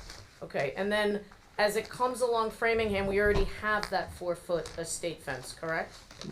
And we're proposing to relocate that estate fence from approximately 12 feet onto the property to the property line. And then line it with... And then on the inside of that fence, inside of the property, with a hedgerow of, I believe it was columnar junipers. Okay. And we're proposing that those be maintained at a height of 6 feet. From a privacy perspective, I'm the poster child where 4 feet doesn't provide you with privacy. I can see right over. And I want to move in to evidence. I think we're up to A8. See, the older I get, the worse my memory gets. A9 are two photos that I took today that I'm going to walk through with you. One is 37 Brandywine, which is across Framingham from the client. And the other one is immediately to the left of that, which is 36 North Woods. And, oh, that one, yeah, you can keep that one for now. And the reason why I'm submitting these to the board is because these lots both have kind of an identical situation that we have, where it is a corner lot, and in an effort to create privacy, they put a row of greenery along it. So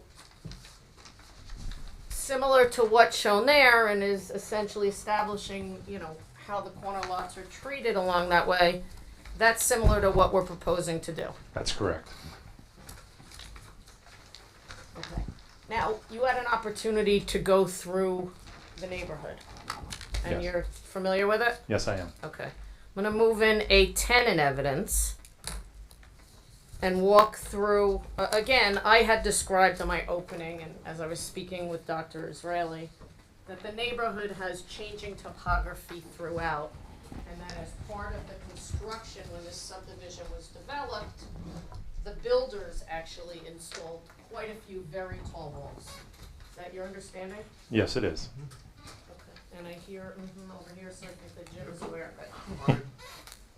I am aware of it. I was involved Right. with the township at the time the subdivision was created, and I actually walked that entire site before the subdivision was created. Okay. So A10 is labeled 15 Duffield.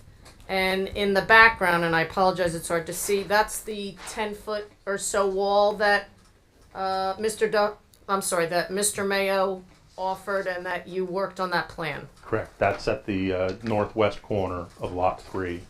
Okay, so that's where, the corner that I'm showing is where it immediately abuts our property. That's correct. Okay.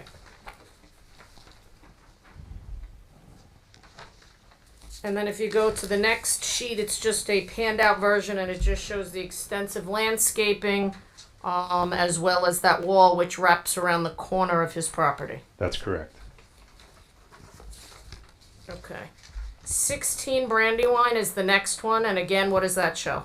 It shows the retaining walls adjacent to a circular driveway. And again, That's- varying heights and stepped back, similar to what we're proposing. Correct. And 34 Brandywine right across the street, what does that show? Again, another stepped retaining wall of varying heights with a safety fence across the top. Okay, and then the next one is 40 Northwood, so it's actually not supporting 40 Northwoods, it's up against 40 Northwood. Correct.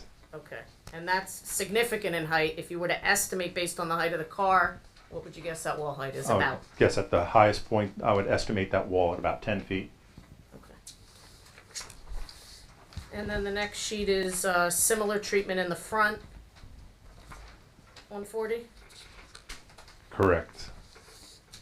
And then 40, and just for the board's understanding, Dave, that's all within the same block. It kind of, Brandywine extends to Northwood, and then Framingham goes around it, Right. so it's Northwoods again. To it's the all north. part of the same neighborhood. Yes, it is all part of the Wayside development.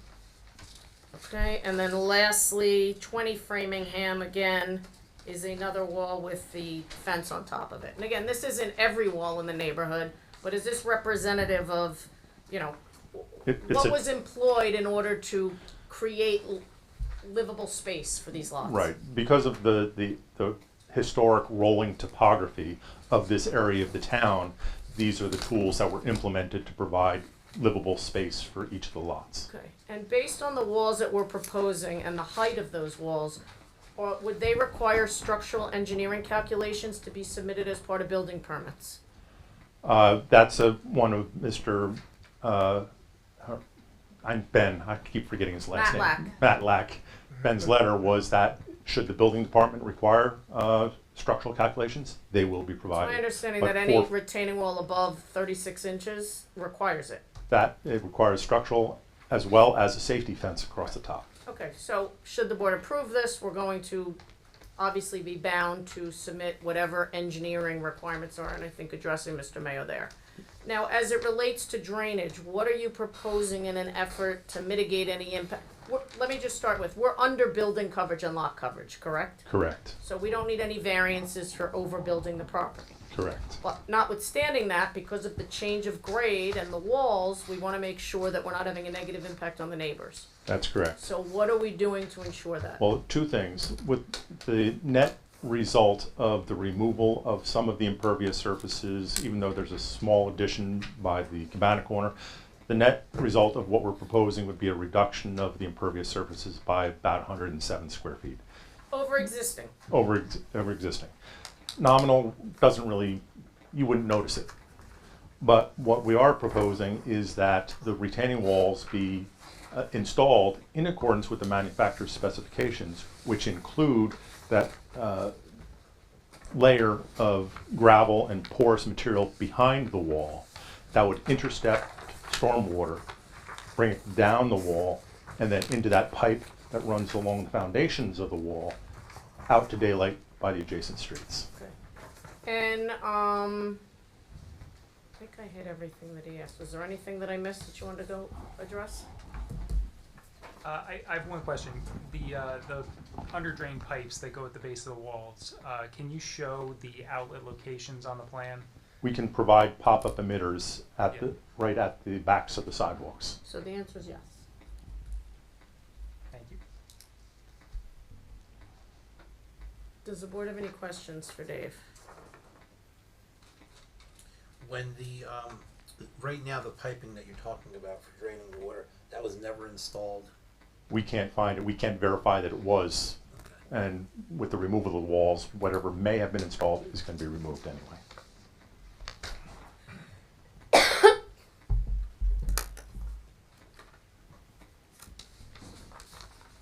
Just so I can get my bearings, when I'm looking at the combined wall fence height study, that 15 Duffield has kind of a curved, what looks to be a curved fence. That's Yes. correct. That's the fence that's in this photo right here. Presumably, yes. Tell that that's curved, but is that the view? I believe that's correct, yes. So that wall is directly. Behind us. Okay, got it. Thank you.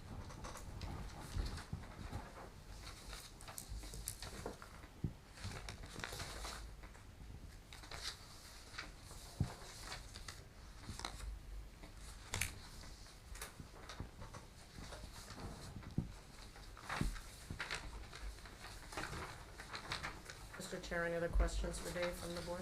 I do. I'm looking for the picture. So sorry. Lots of. You wanna tell Lots me of what it is? I'll pictures here. probably be able to help you get there. Was it my? All right, here we go. So the cabana. How tall is the cabana? Is the height 10 part of feet, I the? think, right? I believe it's 10 feet. Yeah, no, the height complies. And then how close is it to the? 8.7 feet. 5.5. The Oh, did I cabana How use the close wrong is it to number? the fence? Oh, to the fence? Yeah. to our proposed fence or the neighbor's fence. Your proposed. Oh, I'm fence. sorry, it's 5.5 to the property line. Okay. Where again, the only thing triggering the need for it to be further than that is just the roof over the kitchen.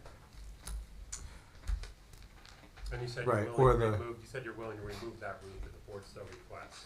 Well, no, we're not, again, if the board denies the variance, we'll have no choice but to remove the roof or Okay. move the structure. No, we're not willing to, that's why we're here Okay. fighting for I the variance. misunderstood what you said earlier, I apologize. No, I said if 31 square feet was removed, we'd be fully compliant. And the 31 feet that would be removed would be towards the house, and it would be indiscernible to the neighbors. And that roof was built because the builder decided just to do what he wanted to do. So I think what had happened was the builder redesigned it and extended it, and it just ended up the roof was bigger by 31 square feet than it should have been. What I can tell you is There was a variant, I mean, there was an application put in to build the, 100%. but the builder just decided to make it his own. Well, again, the builder reconfigured quite a few things.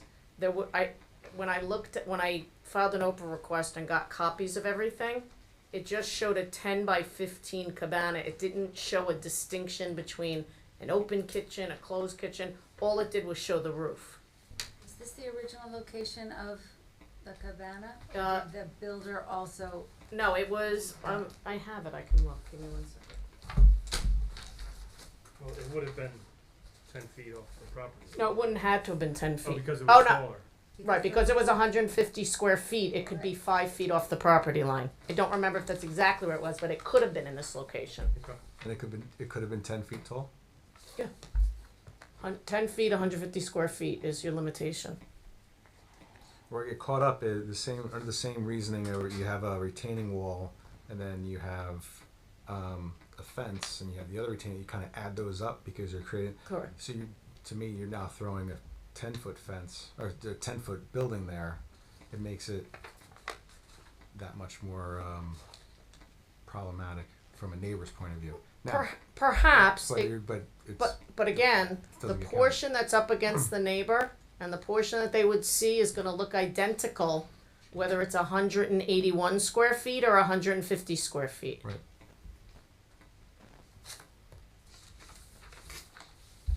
And I would agree with you if the neighborhood wasn't developed in the way it was with the 10-foot wall behind us and all of the landscaping and then plus the landscaping, it's not visible. It's not visible today and it certainly won't be visible after we put in the row of arborvitaes or whatever other evergreens that we're proposing.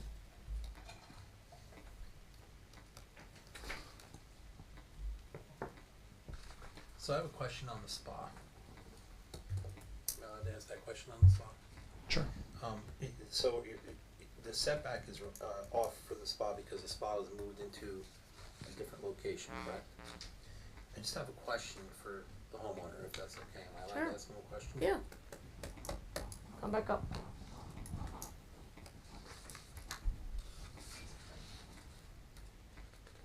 And doctor, you're still on the road. yes, sir. First, you mentioned that when he moved the spa, you really didn't say anything. Why didn't you just say stop working? That's not where I want the spa. That's not what was approved. I want it where it's supposed to be. Why didn't you just stop him right there on the dime? Because he convinced me that it was the best idea to put the spot where it was located. And how did So- he convince you?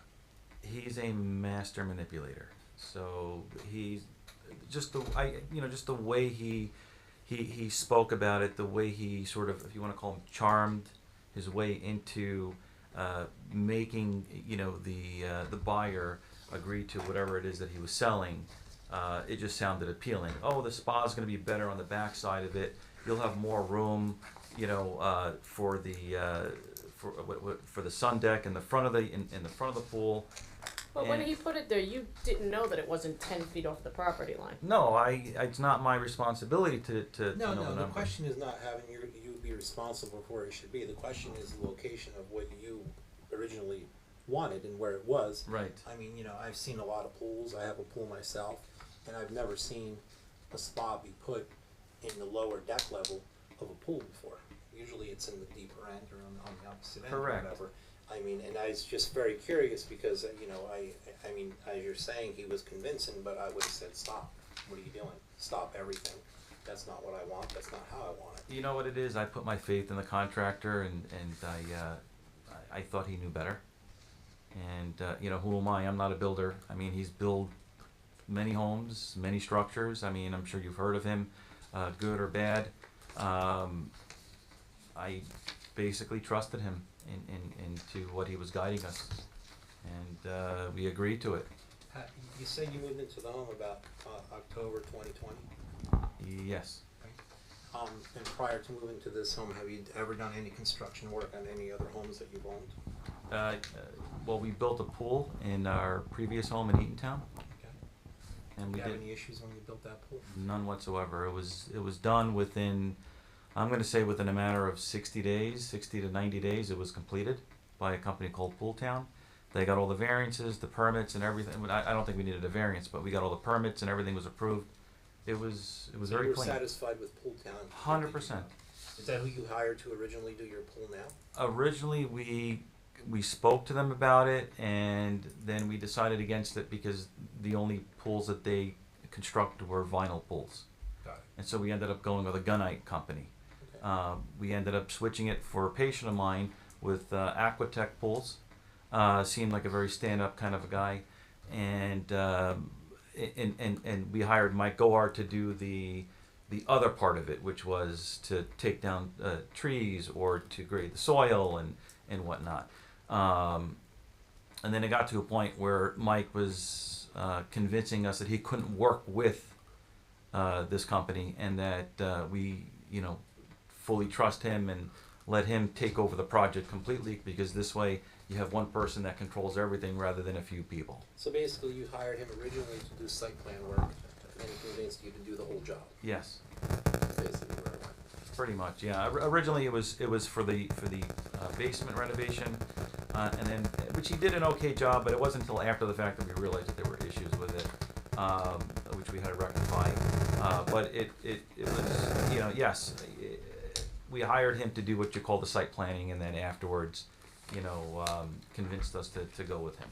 And in fact, the subcontractor is here, Mr. Tom Ross, for that built the actual pool. And he's the subcontractor that was hired by Gohar. Yes. And he was actually the one that repaired actually I should say replaced all the paver stones and installed drainage around my property line to fix the issue of our basement flooding on a regular basis from the lack of drainage and the way the stones or the pavers were graded. Got it. Thank you very much. You're welcome. Thank you. Okay.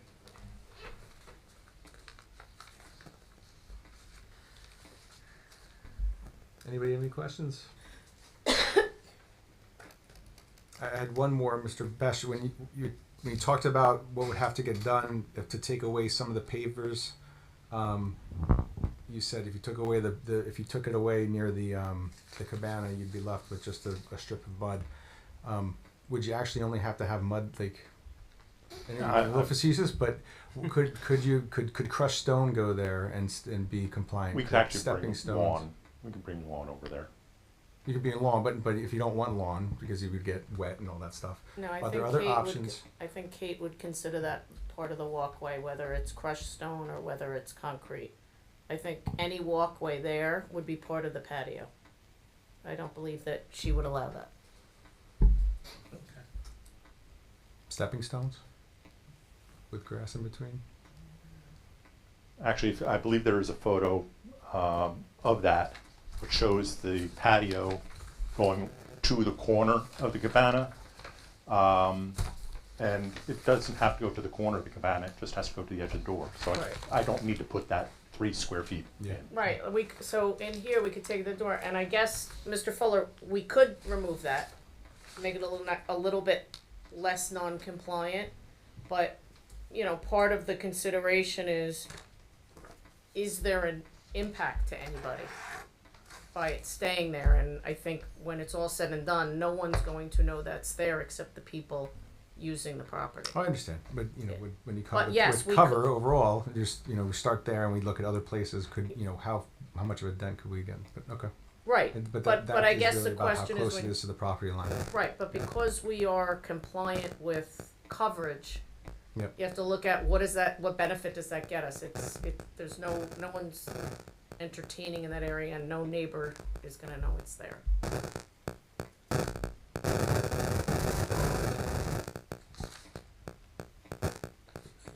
I don't know who that is. All right. Any other questions? Questions from the public?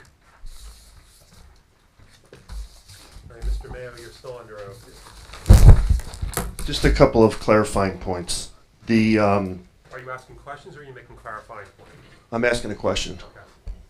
After this, you'll actually be able to speak and testify. Okay. Just so you know the difference. So can you just confirm the application? It shows 3.5 feet from the property line. Is that correct? 3.5 feet. 3 point. Yeah. From what to what? The back of if you look at the drawing, it shows the spa being 8.7 feet from the rear of the yard. Except on the application, I believe it's 3.5 feet. Is that correct? The existing, No, the fence is 3.5 feet into the property. 3.5 feet on this. Can I have you come look at it? Yeah. It's bigger Yeah, here. yeah. If I may, Yeah, that 3.5 feet. the 3.5-foot dimension is from the property line to the existing edge of the patio. The spa is 8.7 feet. From the property line. Right, and we're removing this. Okay. And I know you went quick, and I appreciate your expertise on this, but so the runoff is going to be fixed by the new retaining wall and the stone, and because now when it rains, there's muck and mud and all kinds of stuff that goes down a retaining wall, comes into the yard. I mean, it's a mess. So as I said, it's going to be what we call an interlocking block wall. So basically concrete blocks stacked that notch into one another.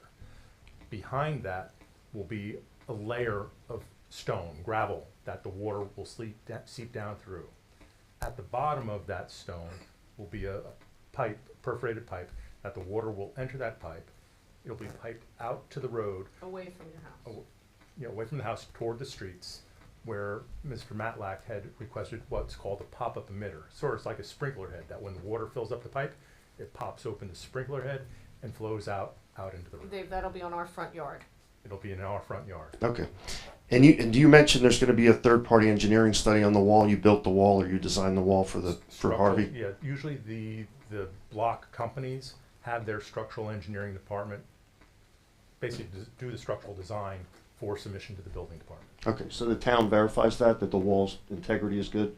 Yeah. Because to me, it's a safety concern, because you got a 10-foot wall and you got a pool that's 8 feet from it. I mean, and our house is right there. Just to correct, we don't have a 10-foot wall. None of the We do. Oh, you're 10-foot We wall. do. I got it. The town has, the town's building department reviews retaining walls, and they'll make the determination whether a structural design is necessary. And you mentioned that the trees in between, and do you have any renditions of what that looks like? Do you have what the design is of the landscaping? Well, there are a couple of, Because now you see two walls and then you see a big fence, and I mean, there's trees there, but so what are you putting in there? So if you look up, David, I think you can see this one easier. So the trees are going to be on the top here. So there's going to be a fence and then the trees. So you won't, right now you see a solid, well, you won't, I don't know that you see it from over here, but this neighbor would see now the solid wall. Instead, it's not going to be a black fence, and all they're going to see are the trees through it. And are the trees going all the way across? All the way across, and all the way down here, and all the way here. So you're going to have the added buffer of all of these trees on top. So of the your trees wall. will be on the other side of the fence? It'll be, yes. Okay. That way they can be maintained. And the other thing, we had some trees that were trimmed back there, and some of the tree integrity back there were trimmed on one side, so we had a tree person come over. There's a concern of when it snows, we don't want those trees to come off the retaining wall. So I don't know if there's anything we could do in the town to at least look at them and make sure that they're structurally okay. I don't know how much more digging you're doing right, but we have 2 feet. Trees on your property? Correct. Okay. I guess the wall on the Mayo's property is not shown on the plan. Do you have that surveyed, or can that be shown on? I actually have the survey. we can incorporate it on our plan. Yeah, I have it too. Is that the dotted line on the combined wall and fence? Our property line's 2 feet from our wall, our fence. Is it curved? So, Mr. Mayo, can I ask you to look Sure. at this? Is your fence right on top of your wall? That's your fence right here. So is it right on top of it? Is it behind it? No, it's not on top of the wall. It's about 2 feet. Oh, here's your property. Yeah. Okay. So About 4 feet. his wall's about 4 feet in from the property line. No, I'm 4 feet off the top of the wall. The wall is about 6 feet off the property line. So his fence is about 2 feet off the property line. Yeah. His Right. wall is about 6 feet off the property line. Yeah, from the property line to the fence is about 2 feet. That's correct. Yeah.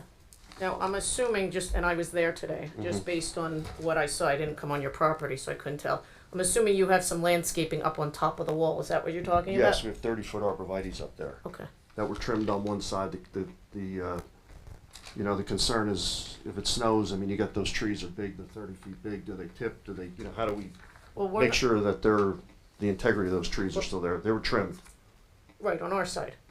Well, the trees are on our property. Right, but if your tree branches extend over onto a neighbor's property, we're allowed to trim to the property line by law. So I'm asking you, did you trim it, or was it trimmed on our side of the property? Your client trimmed Okay. it up to over 12 feet. Okay, up to the property line, though, you're not suggesting they came on your property and trimmed? I'd have to check that. I mean, Okay. we have pictures we could show. I mean, Well, they're beat up. Some of those trees are beat up pretty bad from the trimming. Again, I'd submit that the trimming that was done on our property, up to the property line, isn't really part of what this board considers. That would be a issue between the two private property owners. And the health of your tree really has nothing to do with the variances that we're seeking. Well, It's it on your does property. because you're talking about coverage and the neighbors and putting up trees so that it's more aesthetically pleasing. I do think it Right, matters. but respectfully, we're not touching your property, so we're not touching your trees, is what I'm saying. I think we could beg the difference. The trees are on our property. They were trimmed on their property, overhang. What's the? No, I mean, I agree with Ms. Krimko. Mhm. Your trees are your trees, Yeah. all right? And if the trees extend over into their property, they can trim those off. Up to how many feet? It's not a feet issue. If they are up to their property line. If they're in the airspace over our property, we could trim up to 30 feet. And if the trees get damaged, then it's still it's on That's us. the risk you take in putting trees that close to the property. Yeah. Okay. Okay. Are the trees located between your fence and your wall? They are. Yes. No, they're the fence, the trees, and then the Yeah, that's retaining wall. correct. Yeah. So your trees are planted about 2 feet, between 2 to 4 feet off your property line. Yeah, So about if they're 4 feet. if they're arborvitaes, especially if they're green giants, they're gonna About 4 feet. they're gonna extend right over. Okay, that's all. And then just the last question is, what's the due diligence for the new contractor? Because it sounds like we heard the first 20 minutes that there's issues and contractor. How do we make sure that we get because it took years to do this? Dust and trucks and all kinds of stuff, years. Understood. And again, but that's not part of what the board does. But now they have an attorney who's litigating against the contractor and another attorney who's managing it. We're going to review all the contracts and make sure it's all done in a timely manner, that they're licensed. Had they come to me first, I might have advised against that contractor. I didn't get an option at that point. Yeah, so that you understand, I was- hold on a second. So that you understand, you can't talk because only your father can talk? Can I swear so I can speak? Yes, you can, Okay. but you can't talk right now because there's a record being created. I understand that. And we can't just have people just talking from the audience that are unidentified, we don't know who you are. Because on the transcript, it will say unidentified male speaks from the crowd, all right? And we don't want that. And just so the board understands, I wasn't presuming anything. Mr. Mayo Senior asked me, what would we do to ensure it? And that would be presuming that we get an approval and we're reconstructing the wall. So I was answering his question directly. Understood. Not making any assumption. All right, can you please don't do it again, okay? Thank you. I mean, it's not a joke, it's serious, okay? Thanks. I just have a question on the piping that's gonna be installed for the water. How deep does that go? It'll be at the base of each wall. Okay. So if it's a 4-foot high wall, the pipe is going to be 4 feet down. And there was mention of some of these walls are 10 foot. Does that mean that you would dig 10 feet to go No, down? it's a combined height. The 10 feet is a combined height of 2 walls and a fence. The first wall being 4 foot high, then tiered Got back a 2 foot high wall. Understood. Right, And the then a only, 4 foot high Mr. fence. Dormo, the only 10-foot wall is on Mr. Mayo's property. We're not proposing a 10-foot wall.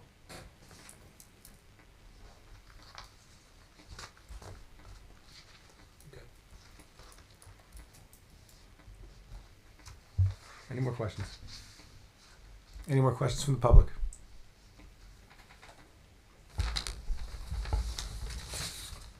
Yeah, absolutely.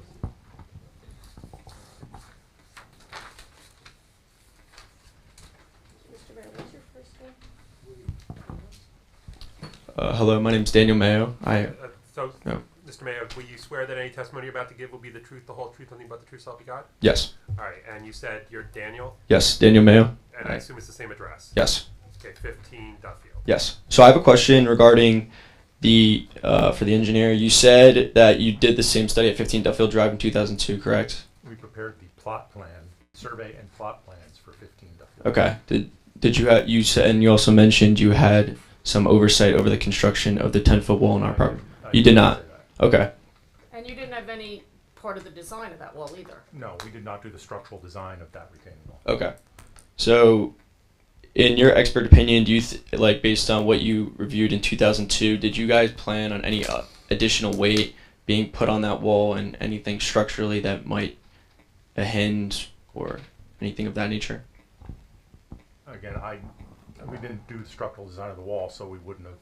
And is anything we're proposing putting weight on their wall? We're building on our property, correct?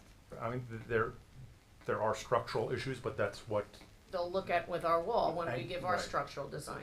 the manufacturer of our wall will be looking at those issues when they design our wall. Correct, but there would be extra weight on our retaining I don't wall. know. Okay. That's for them to Okay. calculate. That's all my questions. And I'm sorry, Mr. Mayor, you live at the property? I do. Okay.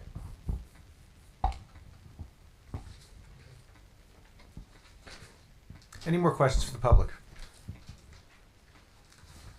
Okay. Thank That's all you. I have, subject to public comment. Okay. Jim, did we miss anything? Ben, have we missed anything? I didn't do this earlier, but let me just swear you both in, if you do have objectives. Do you swear that any testimony that the two of you might give or may have given at the beginning from the beginning of this application will be the truth, the whole truth, nothing but the truth, so help you God? I do. Thank you very much. Yeah, I have a couple things. As far as the walls go, I defer to Ben because I think it's really engineering issues. Aesthetically, I think they're gonna be screened from surrounding properties, so I don't think it's a major problem. I have one question for Dave, and that is with regard to saving that 30-inch oak. It looks to me like you're not giving the root system enough room with those walls. Can that semicircle be made a little bit bigger to give the root system a little bit more protection? We can adjust the wall. Yeah, because that would be a concern of mine. So if the board were to vote favorably, we would Yeah. submit that subject to Jim's review. And then the only other issue that I would like to talk to the board about is the 6-foot hedge in the front yard that will be behind the fence. The fence is permitted, the 4-foot high estate fence is permitted in the front yard. The ordinance limits the height of a hedge to 4 feet. So that would be a variance to have the 6-foot high hedge right behind the fence. In the past, the board has required situations like this, a corner lot, give some relief, but require that the fence be set back a distance from the front property line and the hedge be put behind the fence and allowed to be 6 feet. The only thing I would like to say about that is that we're going to be redoing the entire ordinance within the next year.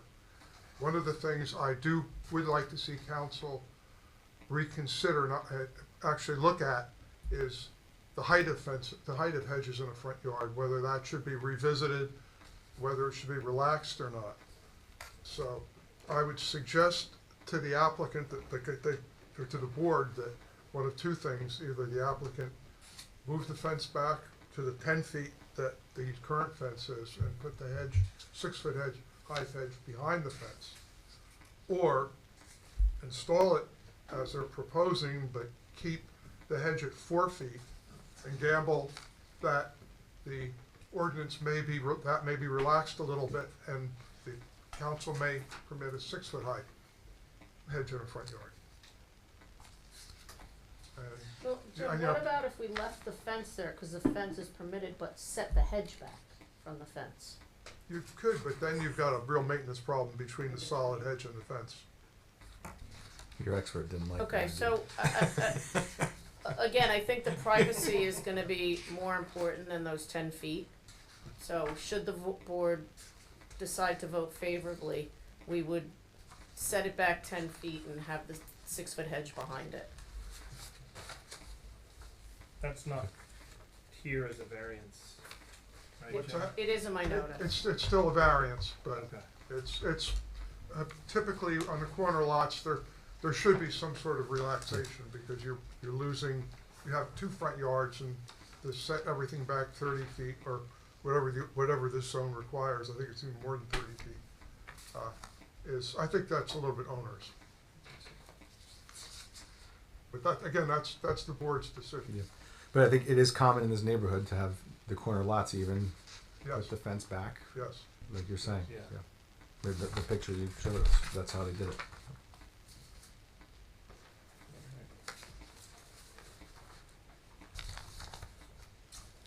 Mr. Matlack.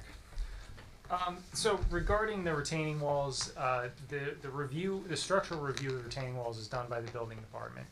I don't know if this was touched upon previously, but the relocation of the retaining walls closer to the property line results in basically backfilling in between where the existing wall is to where the new wall is. So that does result in changing the grade by more than 2 feet, which I don't really have an issue with. It's essentially the same wall. The height of the wall, the elevation of the wall is not really changing significantly. So whether the wall is 5 feet from the property line or right up to the property line, that's not really that big of an issue, other than the variance that they're requesting for the combined height of the wall and fence. Right, it doesn't change. And I just, and not to correct you, but I do believe that the structural engineering review actually goes to Avakian's office. It is not done by the building department, it's Okay. done by the township engineer. Okay. Would they have the wherewithal to review the neighbors' walls and the impact on their retaining walls? Certainly, since it sounds like the neighbors got a variance for it and they have all that information, if the board were to vote favorably, it could include as a condition of approval that when reviewing our wall, it be taken into consideration with the neighbor's wall, since you have all those structural calculations already. And then that way they would be sure to know if we needed to do anything to enhance our wall accordingly. Okay. I think, Mr. Mayo, that's something you should try and stay on top of, that the town properly reviews. Because I think you bring up a good point, and Mr. Matlick just sort of reiterated it, that with the work that's occurring adjacent to your property, there will be added weight. That those walls will have to be backfilled, and that's additional pressure on a wall that was built.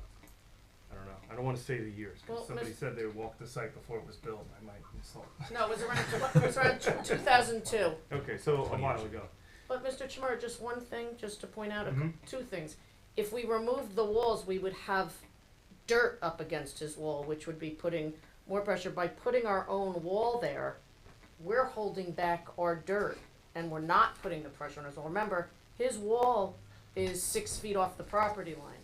So if we have an intervening wall 6 feet from his wall, that's holding back our property, and our wall is taking the weight of it, not his. So again, I'm not suggesting we don't have the engineer review both Yeah. and make sure, but having our own retaining wall will actually bear the weight of our property and not put it on his property. I think to a degree, yes. I'm not a licensed engineer. Mr. Matlack is, and he's gonna throw a shoe at me if I try to pretend to be an engineer. But there is a certain amount of the bearing load of the soil of the wall Yes. that goes down, and then it starts to Yes. go No laterally. question. So And that I, has to be and I figured agree out. with Mr. Mayo's off the record comment that the digging could have an impact. That is something Yeah. that, for example, they construct foundations in Ocean Grove. They have 2-foot setbacks in Ocean Grove, so it's basement to basement. So there are requirements under the building code when you're in a certain proximity for any kind of excavation to protect the adjacent neighbor. Underground. That is what the building department would ensure. I think it's just that the 10-foot wall is on your property. So really, it is your problem, regardless of what they're doing next door. That's just the way. I think it's on you. It's your due diligence to make sure that someone's looking at I'll that. give you my business card. And And you can email me or call me, and I can keep you in the loop of everything that's happening, should they approve it. that's part of the reason why I requested that the the Mayo's retaining wall be shown on this plan, so that when the township engineer is reviewing it, they can see that there is a wall there, because what we see on the plan right now doesn't show the whole picture. And we'll make sure to put top of wall elevation and bottom of wall elevation, so he's abundantly clear how high that wall is. Everything you need so that he says, oh, I gotta look at this. I mean, I'll call Greg myself and let him know. Okay. And Mr. Mayor, just to be sure that we can have our surveyor enter your property to give precise measurements of your wall in the same datum as. We can't show it on our plan unless we can survey your property, I think is what you're saying, Dave. Asking for permission to enter his property to survey it appropriately. Yeah, when will that be? Well, why don't you, exchange numbers, and you guys can deal with that after the fact, if the board grants the application.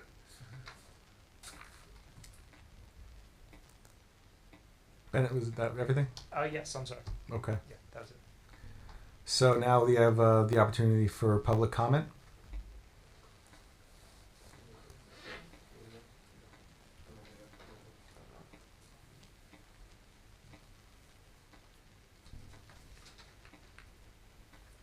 So we're having an open dialogue.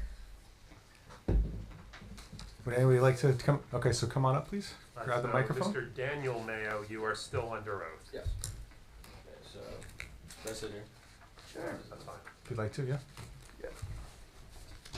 So, just based on some of my own research, that it's not a public benefit, it's more of a personal luxury, and it does not satisfy C-2. Under C-2, the project must advance the purposes of zoning, and the public benefits must substantially outweigh the detriments. A private spa, a waterfall, a roof cabana does not promote health, safety, and general welfare for the neighborhood. And then obviously, like they said, doing, months and years more of demolition and fixing all these problems is not going to help the neighborhood again. I understand these problems with the variances, but again, there's going to be, 18-wheelers and trucks and people So, taking... Mr. Mayor, let me just stop you. The construction aspect of it isn't something for this board. Okay. Because whenever there's building of a house or there's any sort of thing, there's going to be construction. It's going to annoy everybody around it. For sure. That's inevitable. So this board doesn't take that type of thing into consideration. The earlier part of your statement was relevant, but talking about demolition and construction and disturbance, that's not relevant to this board. As far as like the stormwater and draining and absent roots, like as far as that stuff, the applicant I think should present substantial amount of evidence that draining will not impact our evidence in streethold. And let's say, for example, that the system fails and it does flood our yard, what would be the repercussions of that and dealing with the damages addressing there? And I think, Betty, you had said you want to deal with that. So if there are issues after construction, that's when you would call code enforcement and the township, either code enforcement official or the township engineer might come in and take a look at it and see if there's an issue. Okay. I mean, right now, stormwater, assuming the board approves the application you already heard, he's going to review everything ahead of time to make sure everything's flowing not to your property, but to Framingham, if I heard correctly, Framingham? No, to Brandywine. Oh, to Brandywine, okay. Both. Both, that's, okay. Okay. And then as far as like the cumulative intensification of undermining the plan, the proposal is stacking multiple different variances between, I know the drainage system is now draining into the front into the street, so it's going against all the fences, and then also it's stacking the height of the cabana, which you addressed for 25 minutes about how they have to fix that as well. The tall hedges, which is between 4 and 6 feet, and then the grade manipulation. That combined with all the impacts and the pretty much approving of that such Patrick would basically rewrite the whole ordinance in that sense, correct? Where they would have to get This is a comment, not a question. Yeah, but that's the truth. You'd have to rewrite the whole ordinance and get it approved. So, Mr. Mayor, they're submitting the application. The application is what it is. I mean, they don't have to rewrite an ordinance. They're asking for a variance. Okay. That's pretty much everything I'd have to say for my public comment. But if my only question to you, Mr. Mayo, is, so are you opposing the entire application? I'm proposing... Or opposing? Are you objecting to the entire application? I'm objecting. Yeah. Well, I asked him. Okay. I mean, he's the one under oath right now. I mean, you can speak secondly. I'm just curious. Are you objecting to the entire application? I am objecting to the overvariance and the complexity of the situation that's going to result in the negative impact on my welfare and the welfare of my family and I and the rest of the neighbors. And what is the negative impact that's occurred if this application is granted? The is walls, the hedges, the drainage what- system, the complexity of all that manner. in what way? Because that's what I'm not understanding. I mean, the drainage. I'm not saying there isn't a negative impact. I'm just trying to understand. Yeah, from and then you also the weight on the wall, which. Well, what is the negative impact upon you? Yeah. So the What is? The negative impact would be the extra weight on the wall, which is already 20 years old. So let's say if something were to happen for that due to the extra variance. So that's an engineering question. Yeah, Which right. the engineers are going to make sure that gets done correctly. Okay. So that shouldn't be a concern. It's not really a zoning issue. That's really an engineering question. So Well, it is a zoning issue because if it was zoned in a different way, then the extra weight wouldn't be on the wall. Correct? Not correct. If we spaced, so I'll let him finish, but, and again, I'm not gonna spend a lot of time cross-examining him as a layperson, but I disagree with just about everything that he said, and I'll explain why in my closing, but it's not correct, and the variances aren't necessarily what's driving that, because the 4-foot wall we're putting at the property line is a permitted height. We can put that 4-foot wall whether we come here or not. The variance is because we have walls behind it or fences on top of it, which add no weight at all. So again, when they got their variance for the 10-foot wall, that was the weight of dirt behind a 10-foot wall. A 4-foot tall wall is permitted without a variance. So the wall on the property line that's up against their 10-foot wall is not creating the need for a variance. And again, I agree with that statement. Okay. So again, I'm just trying to understand putting the wall behind, because that's not creating a variance, as we just said. Okay. What is the negative impact? The drainage is going to be directed away from the property, so the drainage isn't an issue. Okay. The wall's going to be structurally engineered correctly, which is beyond this board's expertise. But as you heard, it's going to be done, and it's not a variance. So what is the negative impact of this application? That's what I'm trying to understand. So can I answer that? No. Okay, then I plead you can speak for yourself. I plead the Fifth Amendment then. You what? I plead the Fifth Amendment where I.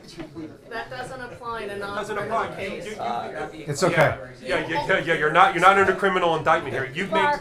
Wait wait a He minute. offered testimony. I have the right to cross-examine. Mark's asking all the questions that I would have asked, so that's why I'm Yeah. sitting here quietly. Yeah, I mean, because I just don't understand. And again, I'm not advocating for the applicant or against the applicant, but you've stood up and you've said that there's a negative impact, and I'm just trying to understand for the record what is the negative impact, because I'm not hearing it. Yeah.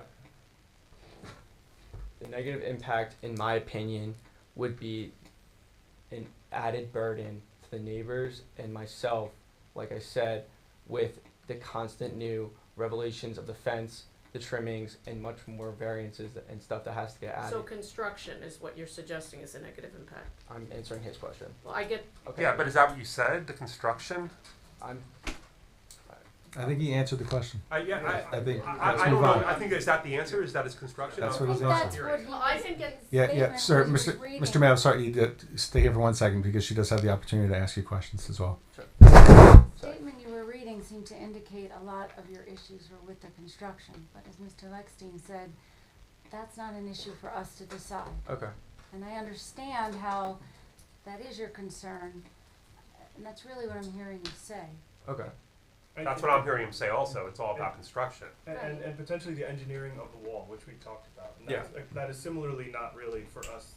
That's something that the town is going to have to deal with from an engineering perspective. It's not a zoning issue, because per Ms. Krimko, that wall could be located a few feet in a different direction and it wouldn't even be in front of us. So Okay. No. We could put the wall in question. We could put in without coming to this board. The reason why we're coming to this board is because we need to put a fence on top of it. If we set the So it's fence 10 combined, feet yeah. back, it's not an So issue. it is purely an engineering issue. Okay. And I think that's why we suggested the due diligence. Okay. And when we get faced with questions about engineering, which we can't really speak on and we can't make a call on, that's why we have our professionals and we put things into approvals to make sure that all that work will still happen, and all that work is contingent. The approval is contingent on that those types of things being analyzed and happening. Okay. The same way we could say, we don't want the wall to be too close to a tree, and we could say, so after the fact, you have to make sure before you do this that you're going to get his approval that the wall is far enough away from a tree to make sense. Okay. And so we're able to kind of delegate that responsibility. Gotcha. So Ms. Krimko has the opportunity to ask you a couple more questions if she wants to. She doesn't have to. No, my only And then- question is, do you want to go to law school? Because you did a really good job researching all the municipal land use law, and I think you do a great job. Thank you. You're welcome. Just one other comment And to give make me a resume when you're ready. is that the applicant could actually put a 6-foot wall on the property line Okay. instead of having a 4-foot wall and then a 2-foot wall back from there with the fence on top. They could put a 6-foot wall on the property line, put the fence 10 feet back from that wall, and not have a variance. Okay. And that would have a lot more impact on your property than what they're proposing. Okay. And I can, just to nip this in the bud, would the applicant agree, even though I think it'd probably be done anyway, but can we agree as a condition of approval that the township engineer will review the retaining wall? Yeah, because yes. I think it was gonna happen anyway, but Yes. we'll put it right in the resolution. But you're sitting right next to Colleen, trust me, it's not going anywhere Yeah. near Dale, ring when season. Miss Krimko offered your dad her card so he could check Okay, in with her got and be apprised of what is happening during the process, she meant it. Okay. So you will be informed. Okay. And I also meant if you want to go to law school. Wait, there are no young land use attorneys, zero. Hell, I was just I mean, gonna say, that's well, he's gonna need an associate. right, Okay, do we have more comments from the public? that is awesome. Mr. Mayo, if you wanted to talk, no, you're okay, all right. Okay, thank you. You did a great job. Very briefly, and I think that the professional said it, we had a situation with an unusual topography, a builder went rogue, my clients learned their lesson, we're just trying to now fix it. As it relates to the impacts, we're doing everything we can to mitigate them, and as it relates to the purposes of zoning and the public benefit, we're taking an unsafe condition that's there now, where there's runoff into the neighbors' yards, and we're proposing to fix it with a fully engineered wall, with added drainage, and adding the buffer. As it relates to the de minimis difference with regard to the setbacks, we're talking about less than 2 feet, on top of a 10-foot wall with 30-foot trees in between us. So as it relates to the negative impact, well, I understand that construction is a pain in the neck. The variances we're seeking are really only gonna bring a benefit here to everybody, and there really is not a negative impact. We will agree, if the board votes in favor, to move the fence on Framingham, keep it at the 10-foot setback and put the 6-foot hedge behind it. We'll widen the well, so Jim is comfortable that that existing tree will survive. And we would certainly agree that any structural engineering for the wall would have to be reviewed by by the township engineer, and subject to the Mayos giving Dave permission to go on their property. We'll survey their wall, make sure it's on the plan, and make sure that Greg knows about it. And the deed restriction to maintain the landscape. Oh, Yeah. yeah, I'm sorry, and the deed restriction to always maintain the landscaping, a minimum of 6 feet along the back. Did we miss anything? Are there any other conditions, Mr. Lex? If there were, we'll capture them, but those were like the main ones. Yeah, the fence on top of the wall is going to be the estate type fence, not Yes, solid, yeah. correct. Okay. Should have closed the public hearing before you made your statement, right? But anybody want to make a motion to close the public hearing? Make a motion? Double hearing. All in favor? Aye. Any opposed? Okay. Would anyone like to make a motion for a positive resolution with all the restrictions that we spoke about? I will make a motion for positive resolution with all the restrictions. Give a second. Second. Mr. Ashkenazi? Yes. Mr. DeLoma? Yes. Mr. Chimura? Yes. Ms. Lippman? Yes. Chairman Fuller? Yes. Thank you very much. you. And trust me, we're gonna fully vet the contractor for the next time around. I feel badly for the contractor. Jen's on it now. All right, do we have a motion to adjourn? Make a motion to adjourn. All in favor? Aye. Aye. Any opposed? All right, have a good night, everyone.